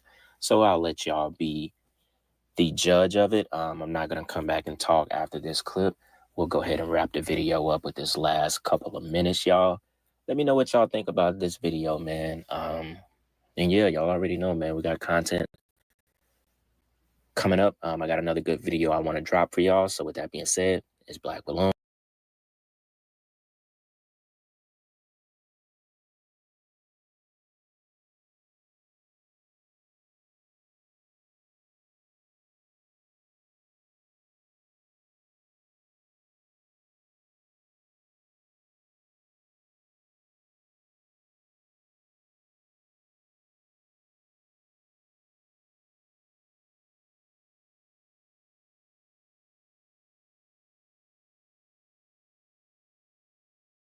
In just a few days from now, when Donald Trump takes political office.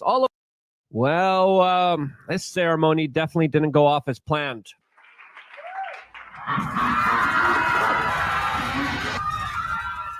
As the President of the United States is giving out the Medal of Freedom Award, all of this as we are expecting major disclosures in just a few days from now when Donald Trump takes political office. All of this as there still is a psyop that we're trying to make sense of that happened recently in Las Vegas. As truly we are living in very bewildering days as individuals like Bono, Michael Jackson, Denzel Washington, Ralph Lauren, Michael J. Fox, along with Hillary Clinton and George Soros, a man who Elon Musk previously described as someone who hates humanity. He fundamentally hates humanity. That's my opinion. Really? Yeah. I mean, well, he's doing things that erode the fabric of civilization. All of those individuals received Medal of Freedom Awards from the current president of the United States that literally right now on his desk has plans to bomb Iran. Yes, you heard that correctly. The U.S. Secretary of State literally just a few hours ago presented Joe Biden with plans for direct U.S. military actions that would allow it to bomb Iranian nuclear sites. So yeah, there's that. As of course, Kamala Harris prepares for her last, probably not last, but last humiliating act as Vice President of the United States, as she's soon going to be certifying the 2024 presidential elections and announcing that Donald Trump overwhelmingly beat her. As in between now and January 20th, it's still a long way, as there are a lot of shenanigans, a lot of things happening, especially in the financial markets, which we will get into in a little bit, as it's fair to say here now that the intel agencies are definitely up to no good here. As within the last 4 years, the FBI and the Department of Homeland Security have spared no expense when it comes to tracking, databasing, surveilling, charging, arresting, and indicting people for their political thoughts and expressions. As of course, they went after every J6er except for the pipe bomber, which they just released video footage of for some strange reason. 4+ years after the incident, this as they continue to fail to stop larger actions of domestic terrorism that a lot of people really do truly question question the motives of. As today, we're also finding out that the New Orleans attacker created a new type of explosive compound that has never been used in the United States or Europe. This, of course, going along with what Sarah Adams was warning about recently on the Sean Ryan podcast, as the federal authorities are now telling us that there was no link between the New Orleans attack and the Las Vegas attack, as of course we still have a lot of pressing questions about that event, as the theories circulating what actually is going on here are absolutely fascinating and might even signal larger disclosures when it comes to black sites and secret tech that, of course, we've been ever so curious about. Dr. Stephen Greer has some very interesting comments 3 weeks ago that we're going to correlate here, as one prevailing theory right now about the Las Vegas incident was that this very capable, extremely smart, and dangerous man who was a Special Forces Green Beret, which means the top echelons of the U.S. military when it comes to special operations, set off an explosive that was meant to, of course, send a larger message, warning specifically about the latest drone technology that's being utilized by the Chinese against the United States. As a lot of people are now speculating that the summon feature could have been used by the Tesla, and there could be a lot of alternative kind of possibilities of what actually really went on here. As CNN just released a new camera angle of the Trump hotel truck explosion, as a lot of people are saying, wait, his head's still there. It was moving right before the explosion. As a lot of people are saying that the official versions of events, especially with him using a 50 AE, doesn't really add up here, doesn't really make sense. As it looks like here, someone's not telling the truth here. Someone's lying, as a lot of people are now even questioning the man who brought forward the original kind of email and manifesto from this guy, as Sam Shoemate, who went on the Sean Ryan podcast, allegedly with the Special Forces Green Berets manifesto, looks like he's changing his tune, as previously he stated how Livesberg, the Special Forces Green Beret guy, was happy and alive, as now he is claiming that he went on anti-psychotropic drugs, wasn't well, which could have led for him to essentially lead to the major decisions that he did outside of Trump Tower in Las Vegas. As of course, this is a major change of story here, as our audience here believes specifically that this is a Fed psyop from the very start, as there's also larger possibilities of this kind of manifesto that was presented to us yesterday to also be completely fabricated, which is something that we need to entertain as well. Now, what really went on here? I don't know. I don't claim to know, but let's go further down the rabbit hole, as Clint Russell points out that about 3 weeks ago, Dr. Stephen Greer, a ufologist and a retired physician, literally came out and said that there would be a major disclosure regarding hidden technology that would be released sometime between then and early January, as he then also talked about multiple Green Beret sources. As some people are saying now, was he connected to the Green Beret that, of course, did this larger symbolic action outside of Trump Tower in Las Vegas? Special Forces guy. He turned to me, he says, "Thank you for what you're doing for those of us stuck on the other side." These guys coming forward are and were patriots, right? So they get pulled into these operations not knowing they're illegal. Now, is that a coincidence, or is there something more to these larger disclosures that are going to be coming here? Well, that's not the only thing Stephen Greer has to say, as a lot of people are also now connecting the New Jersey drone story mystery with some major revelations that are soon to come in 2025. But before getting into all of that, we wanted to tell you about the sponsor of this particular video, and that, of course, is a precious metals silver company that, of course, I'm very bullish on, since the financial world is pretty crazy right now, as China is also buying a lot. It's already covering it, all of them having issued a buy rating, and Eric Sprout is $2.75 all the way up to $88 million in cash, no debt. Visa Silver issued a preliminary economic assessments for its silver projects with no announcement, take-ups in 2025, as Dr. Stephen Greer is now coming out and predicting that there will be a huge UFO announcement in just 30 days from now, as he is saying that the New Jersey drone mystery is just the beginning, as a lot of people are correlating what is happening there with U.S. secret government black sites, advanced military technology, and the potential leaking and releasing of this to the larger general public with grander disclosures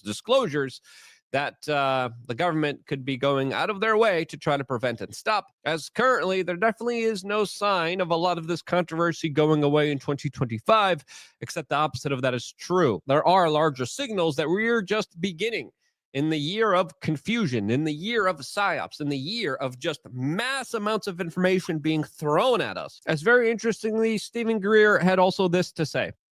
I'm going to hand off to every celebrity and every media outlet and every influencer I know. And I need you guys to do the same thing. And it'll be open source. It'll be on a site that is blockchain protected, that's now stood up. And it's got to be seen by several billion people within a few days. So that means it's got to go wide. We're not talking about ufology and a handful of UFO nuts knowing about this.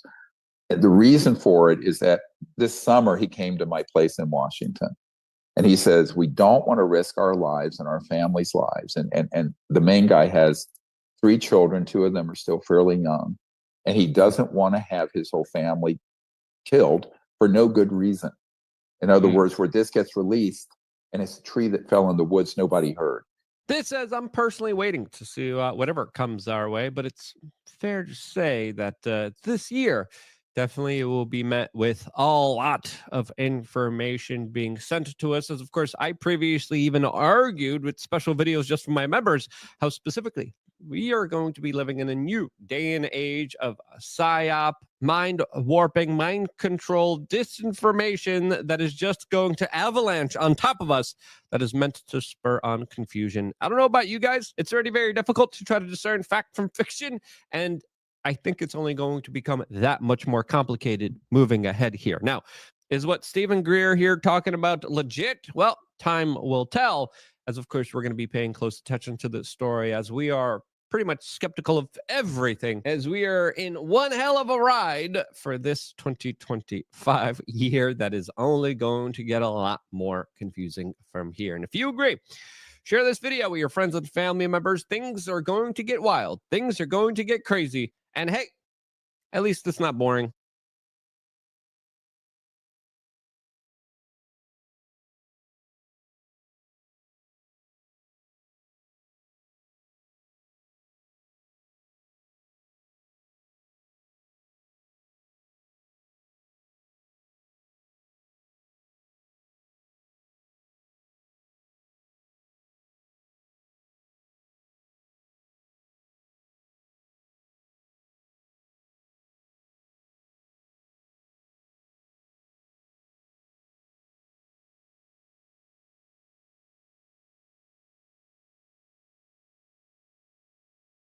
All over the world right now.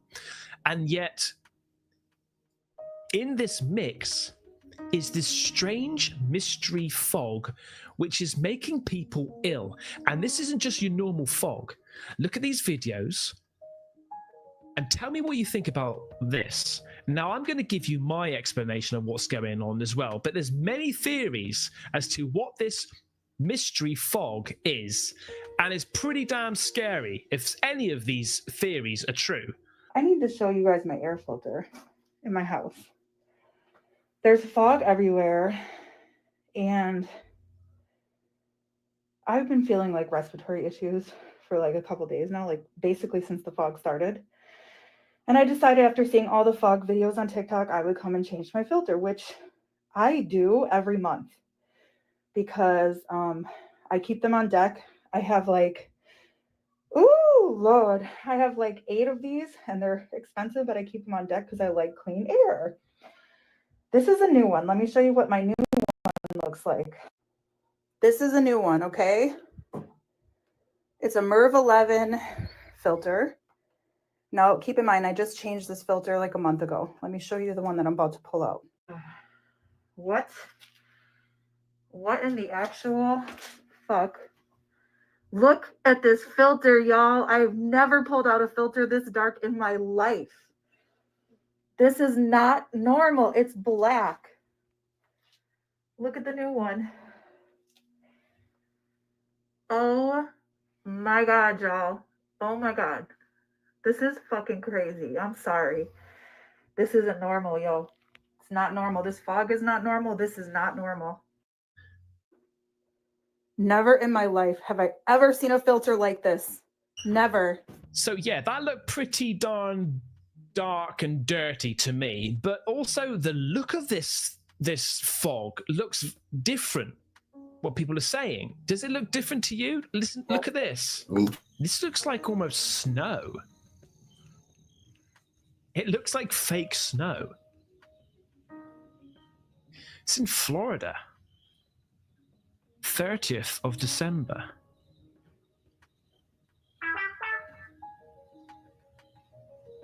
It doesn't look like fog. I gotta be honest with you. However, when you shine a torch onto drizzle, like, you know, drizzle rain, it does look like that. Especially that there now. Is it just a still night? It does look more separated, right? These particles look more separated. It looks, like I say, it looks like a snow. And take a little look what this person saw on their window. This is what makes it a little bit more strange. Fell asleep with the window open.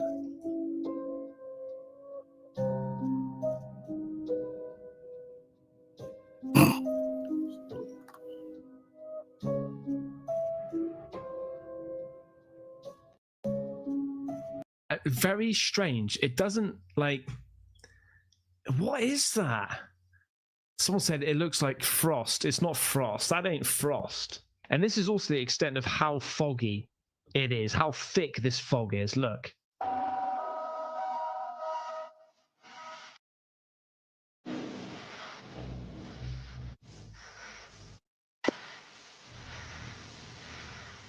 Those 3 videos, I want to discuss each one.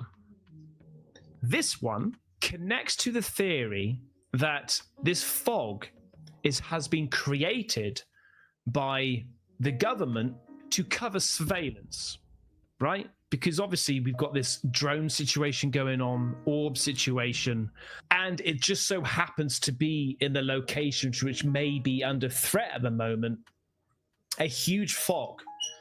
So is this a sort of layer protection to stop surveillance? It seems a bit far-fetched for me. I've got to be honest with you. Because unless this goes on for months until this issue with other countries is resolved, and then all of a sudden clears up, like, I don't know. When the orbs and drones go and the fog goes, that might be something to question. But I think this is just something which is just, it's come and it's going. The weather have actually come out and said, don't worry, this is normal. It's called a anticyclonic gloom, which is basically like a high pressure stopping fog from escaping, going back into the atmosphere, which brings me on to my theory of what it is. The other video, this and this, is what people are calling smart dust. Now, if you don't know what smart dust is, I didn't, right? I've never heard of it. But what it is, smart dust is a wireless network of tiny sensors that autonomously collect and transmit data from their environment. Each mode of these mechanical systems are about the size of a grain of sand that can detect external stimuli such as light, temperature, movement, sound, chemicals, and air pressure in real time. These small size and lightweight silicone constructions allows them to suspend in the air like dust. That's like, what? That's crazy. So that's another theory of what people think this stuff is. I really don't think that is. Reason being, the sheer amount. I mean, how much money would that cost? I think if that technology was to be used, it would be used for, I don't know, to push out on a village, a town, maybe. I don't know, but that sounds like an expensive thing to do a heavy fog across pretty much the whole of the United States and most of Europe. I don't know. It seems a little bit too far-fetched for me, right? I could be wrong. or it could be like 90% artificial fog and the other 10% is this nanotechnology or whatever. I don't know, a mixture of fog and the nanotech.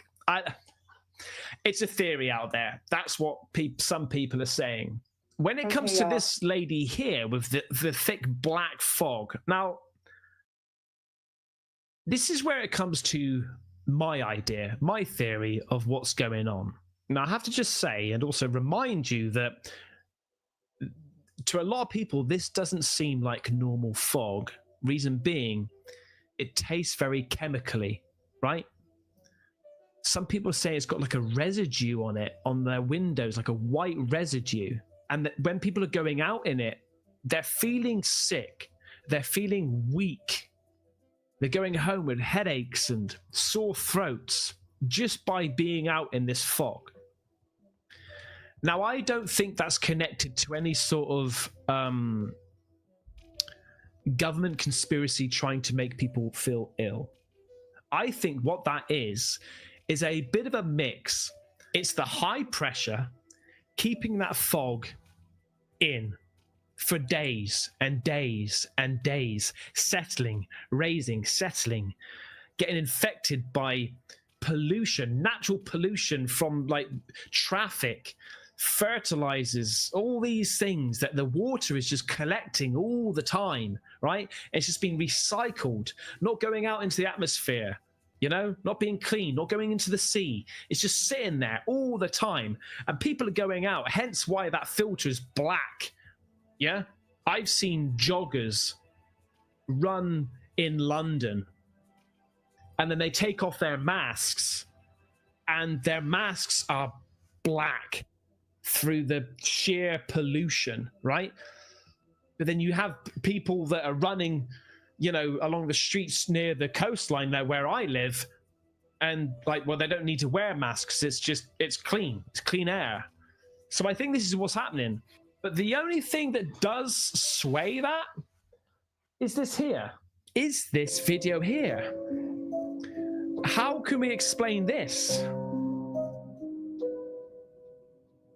Is this something else? Is that something nothing to do with the fog? Shout out to the paranormal chick, by the way. Looks different. Well, the next 3 videos are from 3 different witnesses, one in East Texas, one in Minnesota, and one in the UK.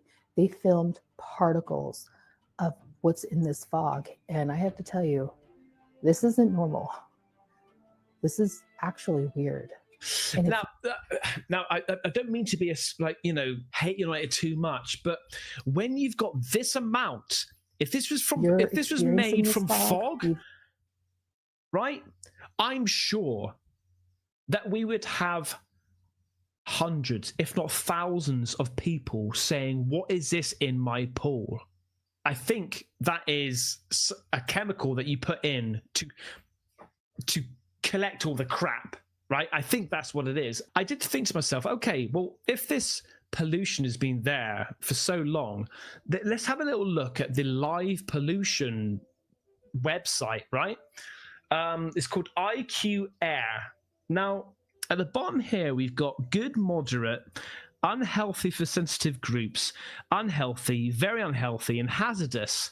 So if you take all of the news outlets, everybody talking about how it's making people ill and all this sort of stuff, and then you look at the data on this, now you can say that this is all a lie, but I don't. It doesn't scream hazardous, right? It's pretty much green and yellow. I mean, if you zoom in, look at London here. This is London. God. We're not even going into the unhealthy or sensitive groups here. Oh, here, we've got one here. You got to search pretty high and low for this. You got moderate where I am, and we've not even had fog. Right here is where I am, but I'm literally on the shoreline here pretty much. So, and then if we go to the United States, let's just zoom out a little bit.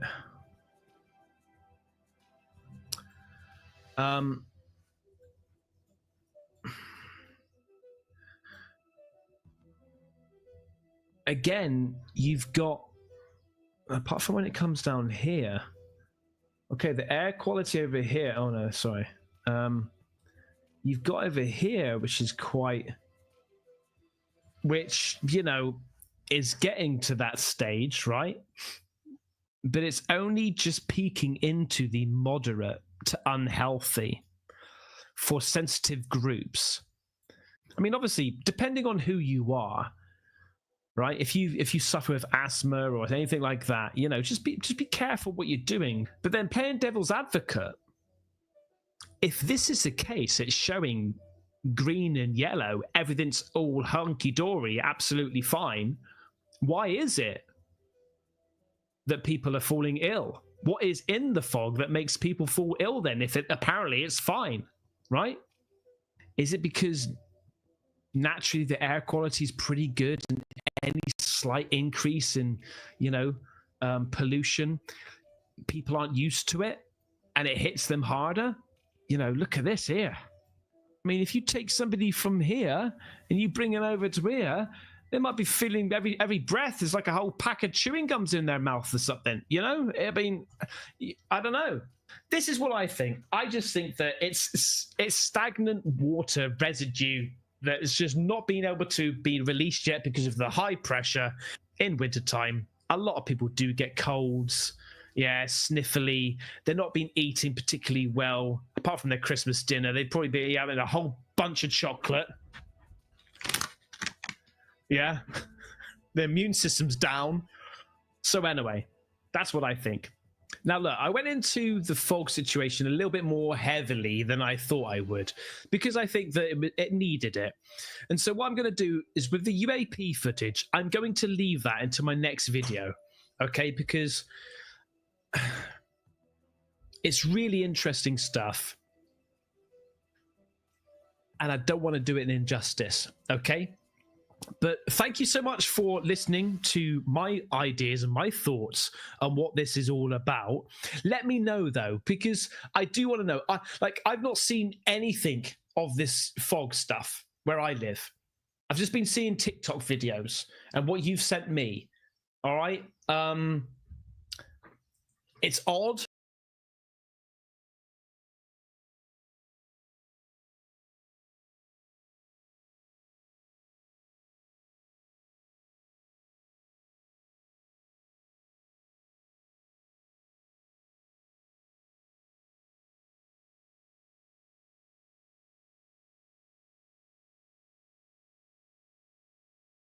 jet that is going to change everything we know about the future of combat. And as I'll explain in today's video, this new fighter jet represents a lot more than China's ability to grow its military power. It represents a technological leap that is going to influence the very future of US-China relations. But what's most amazing about this military breakthrough is this graph, which compares the military spending per capita between the US and China. Despite the US spending an astronomical $1 trillion a year on its military, China is quickly closing the gap, in doing so with much less money and resources than the United States. The news of China's new fighter jet quickly spread across social media, as this is the most advanced flying machine we have seen out of China. This is a 6th-generation fighter jet with stealth capabilities. But what's also noteworthy is this design has no tail, marking a significant jump in technology for the Chinese. The fact that this exotic aircraft was flying during the day in an area where it was seemingly easily photographed also tells us a lot about China's ambition. There is no doubt that China intended this fighter jet to be seen, and within 24 hours, articles like this from the war zone appeared. China stuns with heavy stealth tactical jets' sudden appearance. The article concludes with a simple yet powerful statement. The existence of this aircraft is a very big deal. Everyone, we have an action-packed video for you today, and in the second half of it, I'm going to share with you a New York Stock Exchange listed company that is ready to make a move in the silver market. JP Morgan is forecasting silver to hit $38 an ounce in 2025.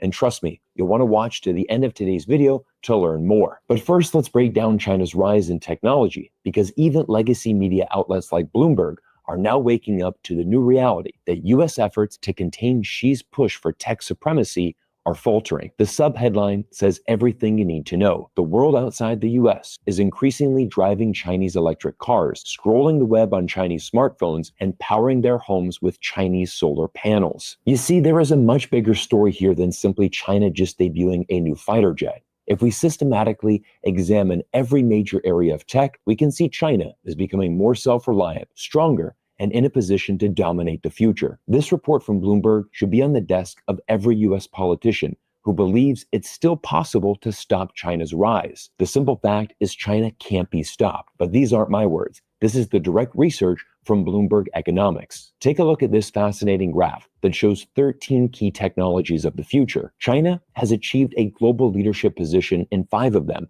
and is catching up fast in 7 others. Focus on the inner circle. This shows where China was in 2015. The 7 red dots reveal how China used to trail the United States in 7 major industries. But the second circle shows China's progress through 2024. Notice there are no more red circles. The third and final circle projects where China will be by 2030. And once again, there are no industries where China will trail the United States. The irony of this situation comes as we are less than 2 weeks away from Donald Trump's inauguration. Trump first hit China's government with tariffs in 2018 in an effort to reduce the trade deficit between the US and China. And while data from the US Census Bureau shows the US trade deficit with China has been reduced to its lowest level since 2010, Chinese companies have become creative and found a way to work around tariffs and increasing tensions. Let's break down a fascinating case study and examine the rise of Temu, a Chinese e-commerce platform that now dominates shopping in the United States. It's hard to believe the success Temu has found in the US, but these stats don't lie. Temu was the #1 most downloaded app in the US in 2024. Its website receives over 700 million visits each month, and the company earned more than $50 billion in sales last year. As this Wired article reveals, Temu's takeover is now complete. Despite growing political tensions between the US and China, the e-commerce juggernaut proved in 2024 it's here to stay. You see, this is where US politicians miss the big picture. American consumers don't care about politics. They want what everybody else in the world wants, the best products at the best prices. And this is China's biggest advantage. Temu's strategy for growth is brilliant because they sell Chinese manufactured products directly to US consumers. And because the majority of these orders are under $800 in value, these products can enter the United States tariff-free. Purchases from Temu and other Chinese websites like Shein, which has become the world's fastest growing fashion company, are not counted in US trade data, meaning that actual imports from China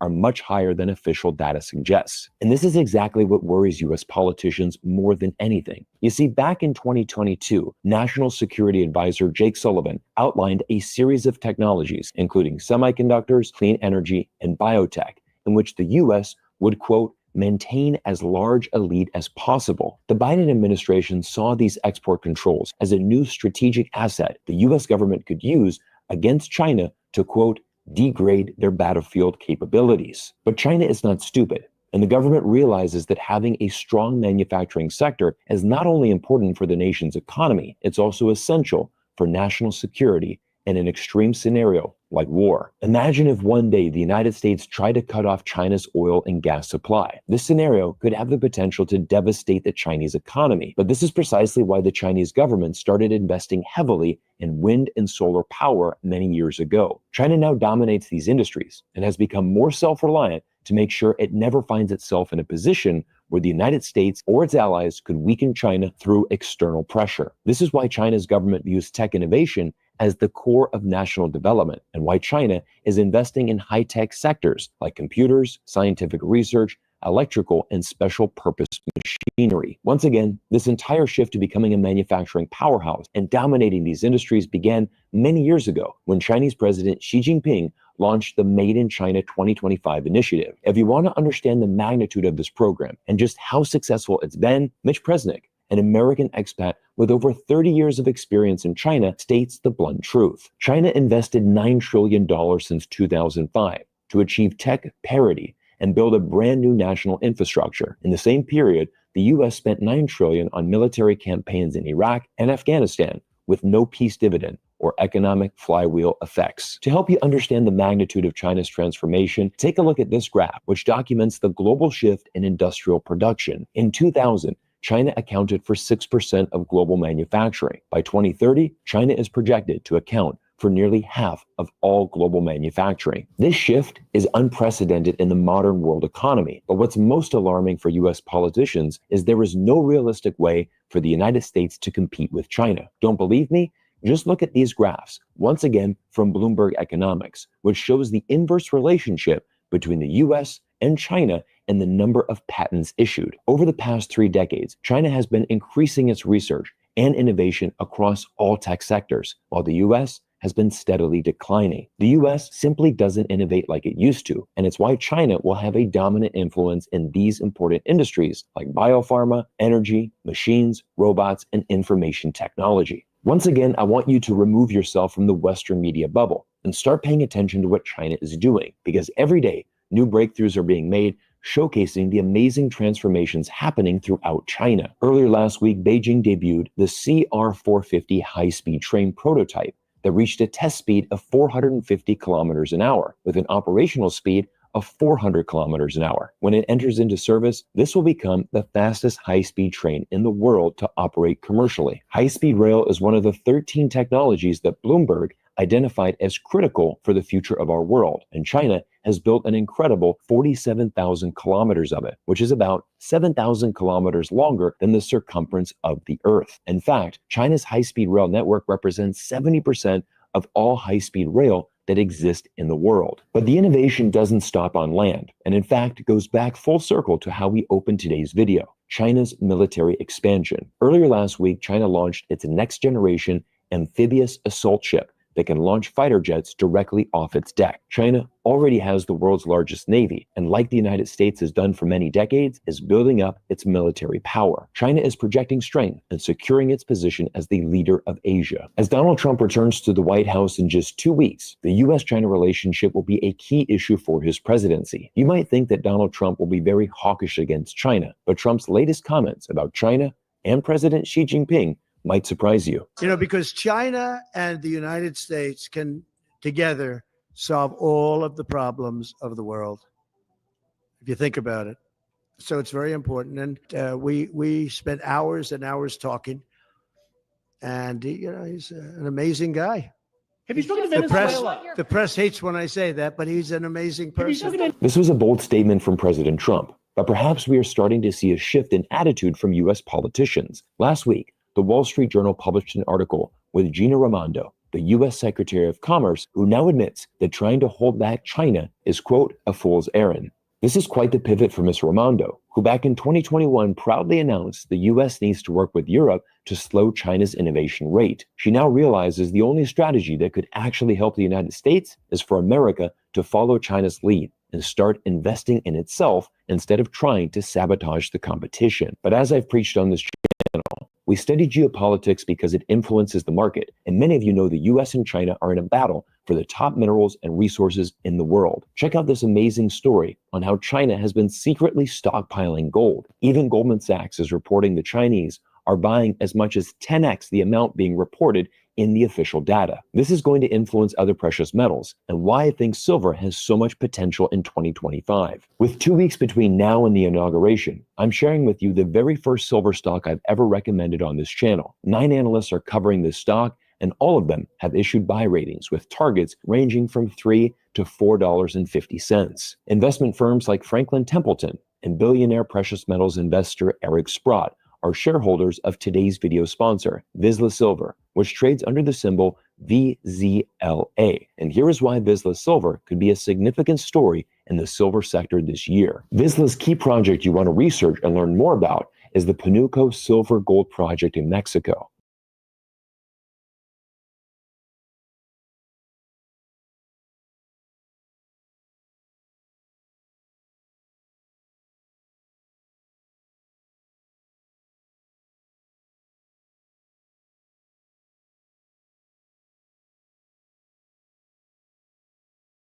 Is the world's second largest economy and the biggest importer. In the last 20 years, China climbed the world's economic ranks. It managed the fastest sustained growth of any major economy ever recorded. Now, its size remains second only to that of the United States. Moving on, China's economy has shown resilience despite challenges from the trade war, the pandemic, and a collapse in the property market. Here's a question for you. How does a country go from struggling with poverty and isolation to becoming one of the biggest powerhouses on the planet in just a few decades? Sounds impossible, right? But that's exactly what China did. This isn't just about impressive stats or flashy skyscrapers. It's about strategy, grit, and making some of the boldest moves in modern history. So what's the secret? How did they go from struggling to soaring? Let's find out. Let's go back to the late 1970s. Picture China at that time. It's stuck. The economy is barely moving. People are scraping by, and the future looks anything but bright. First light in Shanghai, near dawn. This is the way it began, near the dawn of history. Boats heavy with cargo, seeking a safe port and a steady customer. First morning, when the light was good, we could see them, and they could see us. A crowd of 2,000 curious Chinese and we, suddenly realizing that the cultural barriers we have been trying to penetrate for 400 years still stand. You might think that once a revolution takes place, a country is transformed. A country, or a city, does not change that easily. The Chinese, after all, operate from traditions that go back 4,000 years. They cannot cast off the past completely, no more than we can. Then along comes this guy named Deng Xiaoping. Now, Deng doesn't just walk in and make speeches about hope. He comes in with a plan. And it all starts with a single powerful idea. Give the people freedom to thrive. What does that mean?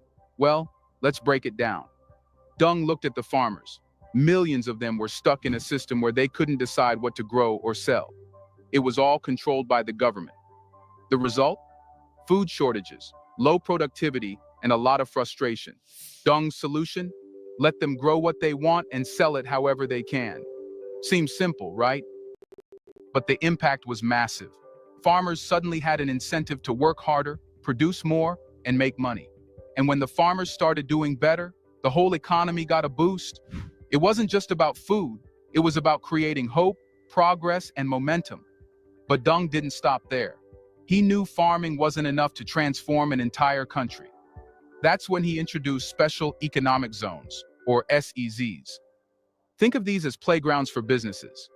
In places like Shenzhen, companies got tax breaks, fewer rules, and a green light to experiment and grow. What happened next? Shenzhen, once a tiny fishing village, exploded into a global economic hub. Jobs poured in, foreign investors lined up, and people started dreaming big.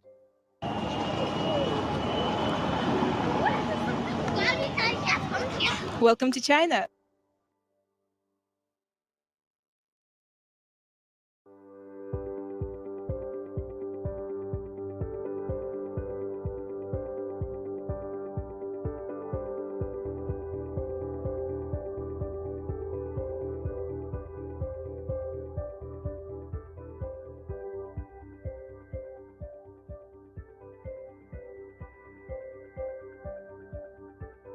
Before we continue further, tell us, are you enjoying the video? If yes, please like and share the video and subscribe to our channel for more videos about China's development, power, and influence on the world. Let's continue now. This wasn't just about fixing problems, it was about creating opportunities. And these opportunities didn't just stay in China. Deng had his eyes on something even bigger, making China essential to the rest of the world. That's when they set their sights on becoming the world's factory. It's the 1980s, and global companies are looking for ways to cut costs. Then they hear about this country, China, that offers not only cheap labor but also a workforce that's eager, disciplined, and massive. Sounds like a dream, right? And that's exactly what China became. But here's the thing, this wasn't just luck. China planned for this. They didn't just say, hey, come build your factories here. They created an entire system to make it easy and profitable. They set up export zones where companies could bring in raw materials, manufacture products, and ship them out, all without the usual headaches of taxes and bureaucracy. For businesses like Nike, Apple, and Samsung, it was like hitting the jackpot. And China didn't stop at providing cheap labor. They understood that to dominate, they needed to make sure their workforce wasn't just big, it was skilled. So they invested in vocational schools and training programs to prepare people for these jobs. It wasn't just about quantity, it was about quality. Then there's the infrastructure, roads, railways, ports. China built it all and they built it fast. Think of it this way, a factory is great, but if you can't move goods efficiently, what's the point? China solved that problem by creating a logistics network that could handle anything. By the time the 1990s rolled around, China wasn't just a manufacturing hub, it was the manufacturing hub. From toys to tech, they were producing it all. But even then, they knew they couldn't just rest on their laurels. They needed to connect everything, from their factories to their markets, in a way the world hadn't seen before. That's where infrastructure became their ultimate game changer. Roads, railways, airports, they built them all and they built them fast. But this isn't just about laying down concrete and steel. This is about creating a system that connects every corner of the country and beyond. Think about it like this. A business is like a car. No matter how powerful it is, it's useless if there's no road to drive on. China didn't just build roads, they built highways that stretched across the entire country. They didn't just lay train tracks, they created the world's most advanced high-speed rail network. Today, you can travel between major Chinese cities faster than you can on most planes. And that's not just convenient, it's a game changer for businesses, trade, and everyday life. But here's where it gets even more impressive. China didn't stop with their borders. Enter the Belt and Road Initiative. This is China's way of saying, why connect just one country when you can connect the world? Ports in Africa, railways in Europe, and trade routes across Asia are all part of a grand plan to position China at the heart of global commerce. And it's not just about moving goods, it's about influence. By building infrastructure in other countries, China is creating relationships, securing trade deals, and making sure they are indispensable to the global economy. It's bold, it's strategic, and it's working. But even with all this infrastructure, there's one thing China knew they had to do. Stop copying and start creating. Remember when made in China used to mean cheap knockoffs? Not anymore. These days, China is leading the charge in industries like tech, electric vehicles, and green energy. How did they flip the script? 2 words: massive investment. China's government poured billions into research and development. They built tech hubs, funded startups, and created an ecosystem where innovation wasn't just encouraged, it was expected. And the results are everywhere. Take Huawei, for example. Once a company known for imitating, it's now a leader in 5G technology. Or look at BYD, a brand that's dominating the electric vehicle market and giving Tesla a run for its money. But it's not just about tech giants.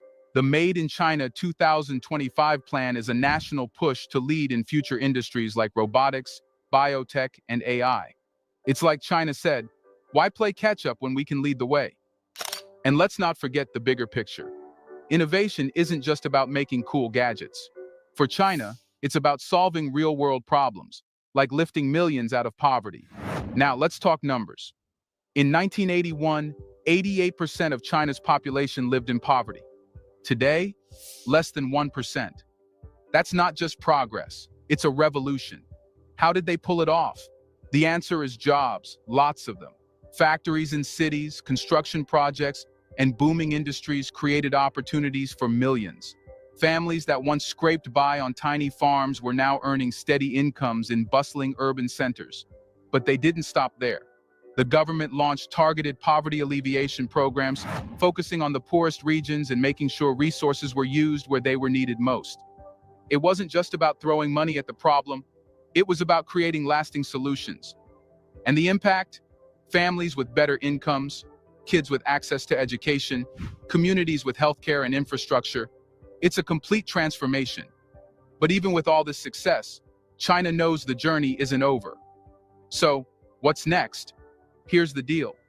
When you are moving this fast, you are bound to hit some bumps in the road. For China, those bumps include an aging population, rising debt, and the need for sustainable growth. The aging population is a big one. Fewer young workers mean less fuel for the economic engine. The government is already working on solutions, like raising the retirement age and improving healthcare, but it's a tricky problem to solve. Debt is another challenge. Local governments and state-owned enterprises have borrowed heavily to fund all that incredible infrastructure. Balancing this without slowing down the economy? That's going to take some serious finesse. And then there's sustainability. China knows it can't rely on coal forever. That's why they are going all in on green energy. Solar farms, wind turbines, electric vehicles. They are building a future that doesn't just grow, but grows responsibly. So, the question is, can China overcome these challenges? If their history tells us anything, the answer is probably yes. Let us leave you with this. China's rise isn't just a story, it's a lesson. A lesson in what's possible when you combine bold ideas, relentless effort, and a willingness to rewrite the rules. We would like to take a moment here and appreciate you all for commenting and sharing your opinions. Your insights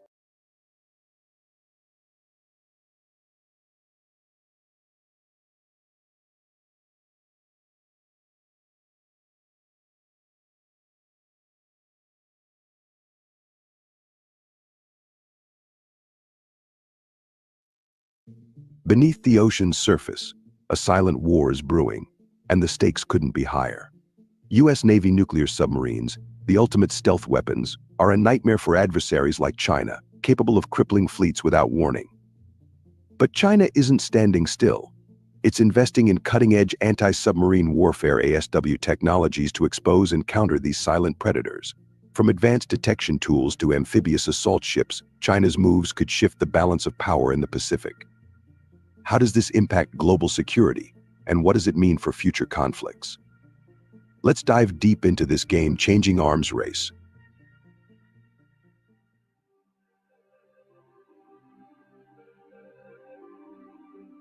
Under the surface of the world's oceans, U.S. Navy nuclear-powered submarines, especially the Virginia class, operate as stealthy sentinels.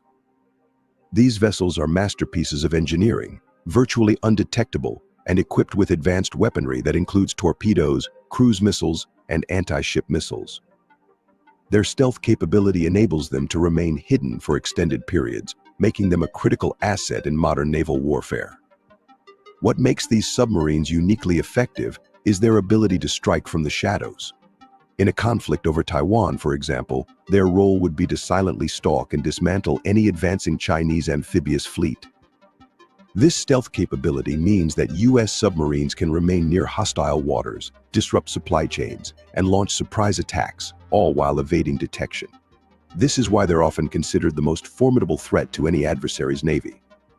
China has acknowledged this vulnerability. According to Chinese state media, U.S. submarines pose a significant challenge to the People's Liberation Army Navy, particularly in the South China Sea. The iPhone news site has described these submarines as the single greatest threat to China's naval ambitions, more so than U.S. aircraft carriers. This concern is not unfounded. American submarines are supported by a network of advanced sensors and communication systems, allowing them to coordinate with other naval assets for maximum effectiveness. However, their strength is also their Achilles heel. The same silence that makes them undetectable can become a liability if countered effectively. This is where China's focus on anti-submarine warfare ASW comes into play, creating a new layer of complexity in this undersea chess match. As the Pacific becomes an increasingly contested region, these submarines are more than just weapons, they are strategic assets.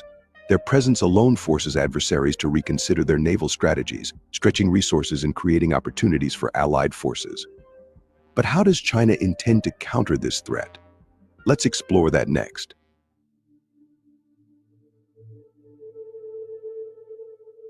China is no longer a passive observer in the undersea arms race. Recognizing the critical threat posed by U.S. submarines, the PLAN has been aggressively modernizing its anti-submarine warfare ASW capabilities, shifting from reliance on outdated systems to cutting-edge technology and platforms. At the heart of this transformation is China's investment in airborne ASW systems. Helicopters like the Z-8 and Z-9, which can be deployed from Type 075 amphibious assault ships, now play a pivotal role in sub-hunting missions.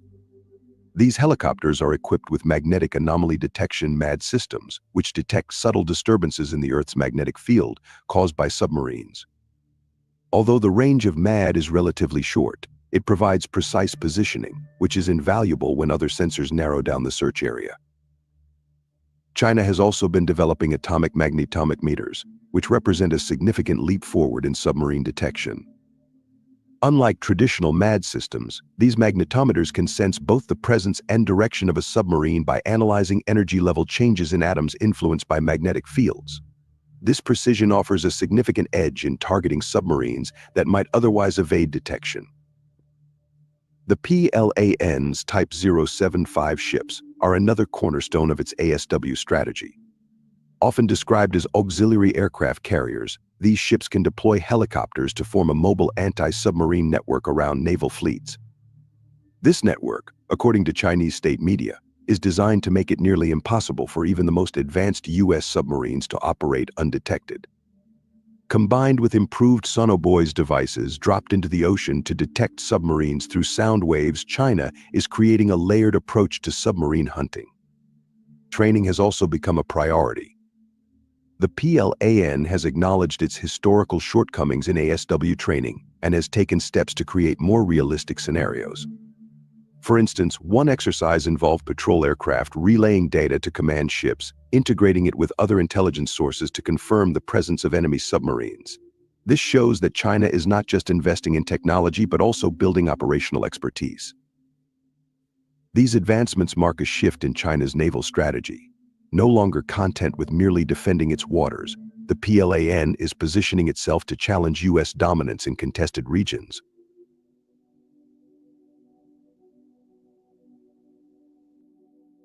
China's advancements in ASW technology are more than a show of military progress. They represent a strategic recalibration aimed at reshaping the dynamics of undersea warfare.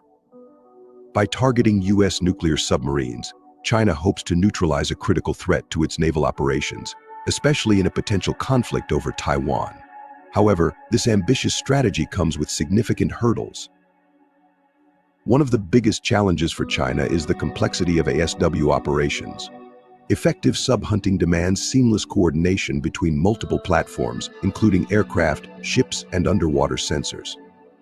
Historically, China's rigid command and control structures have hindered this type of integration.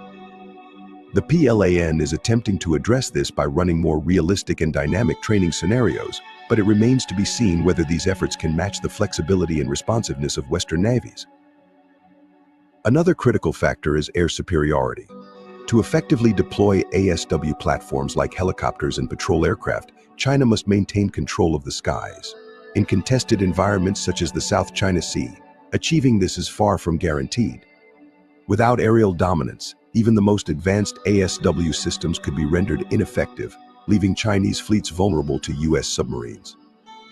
For the U.S., these developments underscore the importance of staying ahead in the technological race.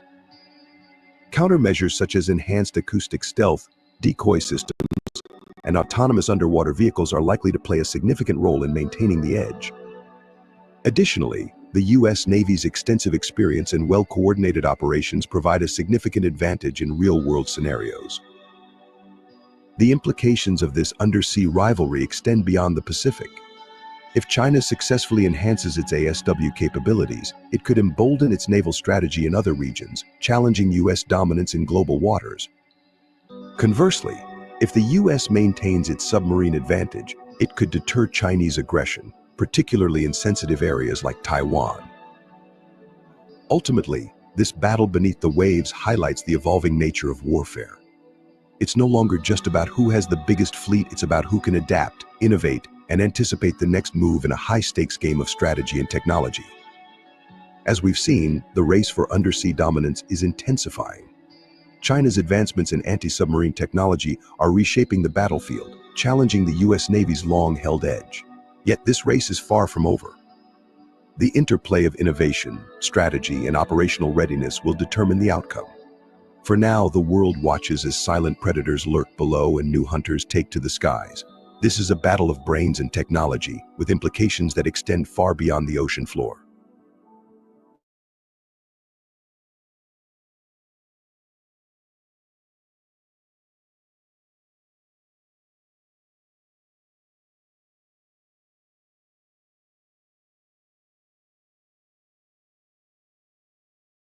You have spent some time in Beijing and interacted with many of the younger generation of the Chinese people. Have any interaction like this caused you to refine your views about China or China-US relations?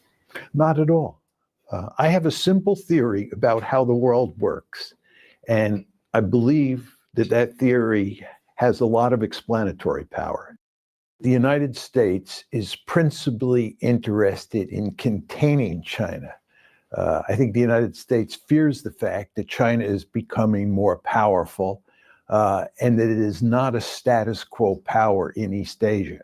The problem that the Americans face today is that they can't concentrate on containing China because the United States is deeply involved in the Ukraine war, and it's deeply involved in the various wars that Israel is fighting in the Middle East. But nevertheless, the United States is committed to containing China. And of course, from a Chinese point of view, this is unacceptable. And I fully understand that. From China's point of view, China wants to grow more and more powerful. But again, this is not in the American interest. So it is a fierce competition. And as best I can tell, this is a competition that will last for many decades, if not the rest of the 21st century. The U.S. often framed the competition between China and U.S. as authoritarianism versus democracy. But in practice, the U.S. doesn't seem to care about democracy. It's not about ideology. There's no question about this. Look, the United States and China got along very well from 1991 to roughly 2017. The United States, in fact, pursued a policy of engagement toward China. There were very good relations between the two countries. What's changed is not the ideological nature of China or the United States. What's changed is there is now a shift in the balance of power. China is much more powerful. So the move away from a cooperative arrangement to a more competitive, in fact, an intensely competitive relationship is not explained by ideology.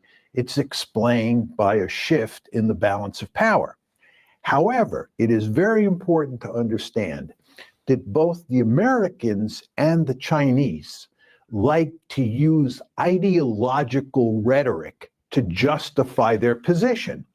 In the American case, what American elites say is that this is a competition between liberal democracy on one side and authoritarianism or communism on the other side. This is all designed to make the Chinese look like the bad guys and the Americans look like the good guys. This is the velvet glove over the mailed fist in the American case.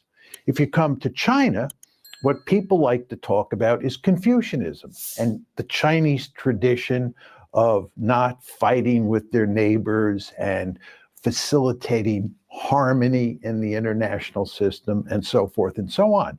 This is very similar to what the Americans do. But Chinese people believe it's not about how we talk about ourselves, but also about we have a good record as a peaceful country, like the Asian tributary system, like the ancient Admiral Zheng whose voyages into the South China Sea to the East Africa. So we believe we have a good record. And how could we reconcile this with your theory? Well, you can't reconcile that with my theory. And I believe if you look at Chinese history closely, you see that China has behaved according to the dictates of power politics. The fact is, you don't survive in the international system if you don't worry about the balance of power. Because in the international system, there are states that are highly aggressive and dangerous.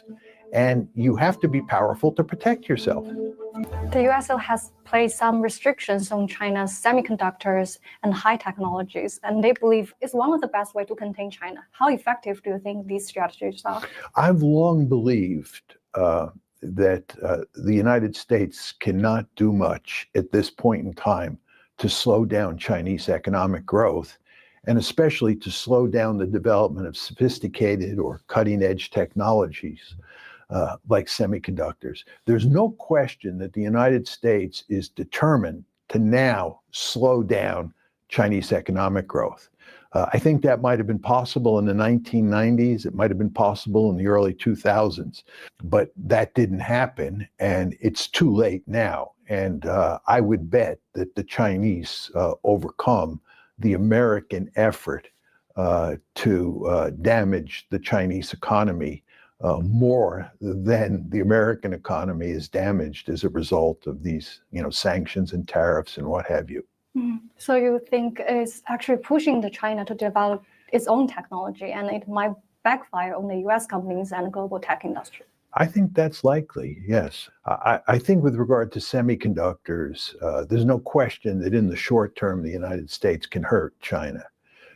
But I think over the long term, given the large number of brilliant engineers and scientists in China, and given Chinese history of developing sophisticated technologies in recent decades, there's every reason, in my opinion, to think the Chinese will rise to the occasion and they will develop a very sophisticated semiconductor industry. It may take a bit of time, but I think it will happen. And again, just too late for the United States to really slow down Chinese economic growth. But to compete with China, should the U.S. also be focusing on more developing itself, like the infrastructure, like its internal problem, rather than come up with strategies to contain China? Well, those things go together. You want to do both. The United States definitely has to contain China. And if the United States could slow down China's ability to develop sophisticated technologies, it should do that. I mean, what you want to think about here is that you have a security competition taking place between the United States and China. It's an intense security competition. It has a military dimension, but it also has an economic dimension. And that economic dimension mainly involves sophisticated technologies. And that will continue for the foreseeable future. Will it lead to a hot war? I would make 2 points. Number one, it is possible that the security competition will lead to a hot war. However, it is, I think, likely that you will not have a hot war. You want to remember that during the Cold War between the United States and the Soviet Union, when you had an intense security competition, we did not have a hot war, thankfully. And we certainly don't want a hot war between the United States and China.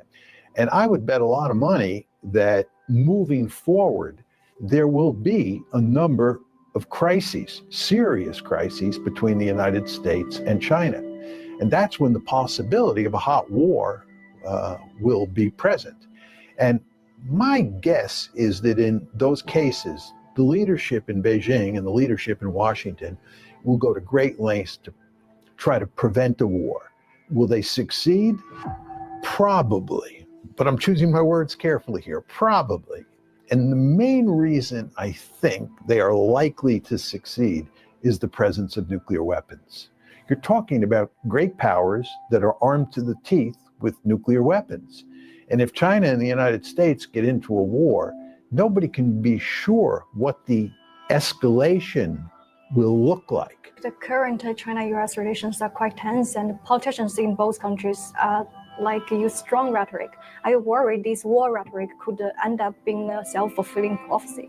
What you expect is that the leaders at the top, who are, and we're talking about the leaders in Beijing and the leaders in Washington, who are responsible for the security of their country, who are responsible for the survival of their country, will behave in a cold and calculating way in a crisis because they understand the dangers. I think there are three big flashpoints, maybe four. One is Taiwan. As you know, China wants Taiwan back, and the Americans don't want China to get Taiwan back. So that's a big flashpoint. The South China Sea is a second flashpoint. And I think that's the most likely place where you will have trouble. Third area is the East China Sea. And there the Japanese are involved over these very tiny islands. And then the fourth area, which is not to be underestimated, is the Korean Peninsula. because the United States is deeply committed to South Korea and China is committed to North Korea. Some would argue South China Sea now is much more dangerous than Taiwan because it has no ready mechanism to manage conflict there. Yeah, I think that's true. I think that if you look at the military balance at this point in time and for the next, let's say, 10 years, it's unlikely that China will try to conquer Taiwan. And of course, there is always the possibility that a Taiwanese leader will declare independence, which I think would probably trigger a war. But the Americans fully understand that. And the Americans will go to great lengths to tell the Taiwanese, I hope, that no Taiwanese leader can declare independence, because we don't want a war over Taiwan, for sure. The South China Sea is a very different matter. China has disputes with countries like the Philippines that could easily lead to a shooting conflict. And as you know, the Americans have a treaty commitment to come to the aid of the Philippines. So the Americans could get dragged into a war or a shooting match between the Philippines and China. So you could tell other stories about how trouble breaks out in the South China Sea as well. Many Chinese people would argue if U.S. stop provoking China in these places near China, it will be much more peaceful situation. Well, many Americans would argue that if the Chinese would stop provoking the Americans and China's neighbors, that we could all live peacefully. And this is exactly what you would expect. You have a security competition taking place. And also some understanding gap. Well, there's an understanding gap of sorts. I don't think that most Americans understand that it's not China's fault that it wants to be powerful. China has a deep-seated interest, as I said before, in making sure that it never suffers another century of national humiliation. And there's only one way to do that, and that's to be really powerful. Because if you're not powerful, other countries in the system will take advantage of you. And I think most Chinese don't understand that from an American point of view, the Americans should not want China to dominate Asia. Right? You should want to dominate Asia. China should want to dominate Asia the way we dominate the Western Hemisphere. So what that means is that you have this intense security competition where both sides are trying to take advantage of the other. This is the nature of security competition in a world where there's no higher authority and where states therefore have to worry greatly about the balance of power, and they have to maximize their power. The world is also faced with many global crises like the climate change. If without cooperation between China and US, how will this work out? Look, it's very important to understand that there are a number of issues on which China and the United States have an incentive to cooperate. Climate is one of them. Nuclear proliferation is another one. So I don't disagree with that at all. But the key point you want to keep in mind is that that cooperation takes place under the shadow of an intense security competition. Cooperation can take place. But again, cooperation is always subordinated to competition. Military superiority might lead to some short-term winning, but what accounts for long-term winning, like what's happening in Middle East right now? Israel is winning wars in the Middle East, but it also mires in the situation because it will lead to prolonged conflicts. So what accounts for real winning? I think that it is in China's interest to grow more and more powerful. And I think the way to do that is to grow economically. It's to develop sophisticated technologies. It's to become the #1 country in the world in terms of producing cutting-edge technologies and to have the biggest economy on the planet. That's what China should do. And I agree with what you're saying, that it is not in China's interest to get into the business of fighting wars, especially against the United States. It's in China's interest to become more powerful. And again, the best way to do that is to grow economically. So I basically agree with what you're saying. But it also works for the US, right? Absolutely. The two building blocks of military power, what really matter are number one, population size, and number two, wealth. You want to have a lot of people, and you want to have a wealthy country. You want to be really rich.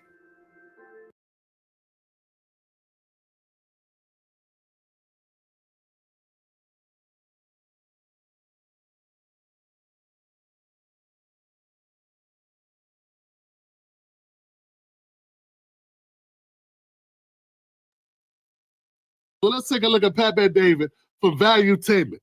One of the tweets, I said, our founding fathers, a guy responds back and says, those are not your founding fathers. Guy posts a picture of the Shah of Iran, says, that's your founding fathers. I don't know, sometimes it's funny when the conservatives, the non-white conservatives find out that they're not white. Yeah, they kind of think because they get popular, they get money, that that the right ain't going to right. For the record, Pat Bet-David, he was born into a Christian family of Assyrian and Armenian descent.